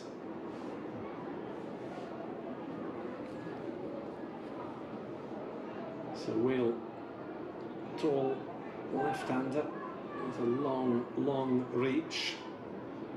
Will he look to finish it with a moment of glory to fulfil Mike Powell's prediction? Finn in from this Cathedral Road end, sorting his field out, brings fine leg up into the circle, pushes Rashid back towards the boundary at long off. 5 to win for Glamorgan. Finn bowls, James Wheel swings and wins it for Glamorgan with an over to spare. Wheel hits his first ball for 6. Glamorgan 151 for 6, win by 4 wickets. Yeah, lovely finish there from Glamorgan, bit of a flurry, always had wickets in hand, so they're always in this position where they could go load up towards the back end of the game and go hard, and that's exactly what happened. Well done down there at the end, very well, 18 off his 10 balls, and Wheel just one delivery and ended up getting 6. Always felt the Sussex were a little bit light going into the second half of this game, but I think they were probably 15-20 runs at least short, and he proved that towards the end of this game. Good win for Glamorgan, keeps them in the hunt, and they go at the end of Sussex campaign. Yes, Glamorgan go on to another couple of home games, the next against Middlesex here on Tuesday night. I imagine they might well use the same wicket, because that's been one of their better ones, Mike. Yeah, it's played quite nice here. The wicket we had against Hampshire this time last week, I think it was. A few stayed a bit lower now. They've obviously shied away from that end of the square now and gone towards the main pavilion. But yeah, wicket played very, very well. Short boundaries, so obviously it comes with its risk. They can be in your favour. The Sussex performance, just not quite enough consistency through their batting order. Only 3 men making double figures, although those were 46, 34 and 27. They did stutter at times, didn't they? That's what I found quite strange. They didn't take advantage of the short boundary. I don't think they hit enough towards it, no. Give them the chance of picking up more runs. And yeah, they fixed and starts. They got going a little bit with Luke Bright, who ended up with 46, but it was 35 deliveries. But it was just a little bit slow and a little bit subdued for such a small ground. But yeah, shame for Sussex to take advantage of it, but it worked in Glamorgan's favour. There we are, the thoughts of Mike Powell, and Glamorgan victorious by 4 wickets with 1 over to spare. They have made 151 for 6 to win this game. Not comfortably, because they lost 4 wickets in the space of 2 overs close to the end. Colin Ingram top scored with 57. The other contributors in that innings, 35 from Sam Northeast, 15 from Kieran Carlson, 18 not out from Dan Dowswaite, and James Wheel hitting the only ball he faced for 6 to win it. So we go forwards to Glamorgan against Middlesex on Tuesday night. You can follow that game on BBC Sport Online or on the Glamorgan website. And Sussex really scrambling to have a chance now in this competition. They've won 3 and lost 7. So Glamorgan move up to 8 points and Sussex stick on 6 points. They entertain Surrey at Hove on Thursday evening. Be able to hear that one from the BBC Sussex Sport team. Rashid Khan in front of the pavilion is having the obligatory photos taken with his fan club and what looks like an Afghan national flag there, but his side have finished up on the losing side. Glamorgan have got home by 4 wickets and take the 2 points from this game. Thanks very much indeed for listening and watching. Hope to have your company again on Tuesday evening. Glamorgan against Middlesex, 6:30 start. From Mike Powell and myself, Nick Webb, North Star.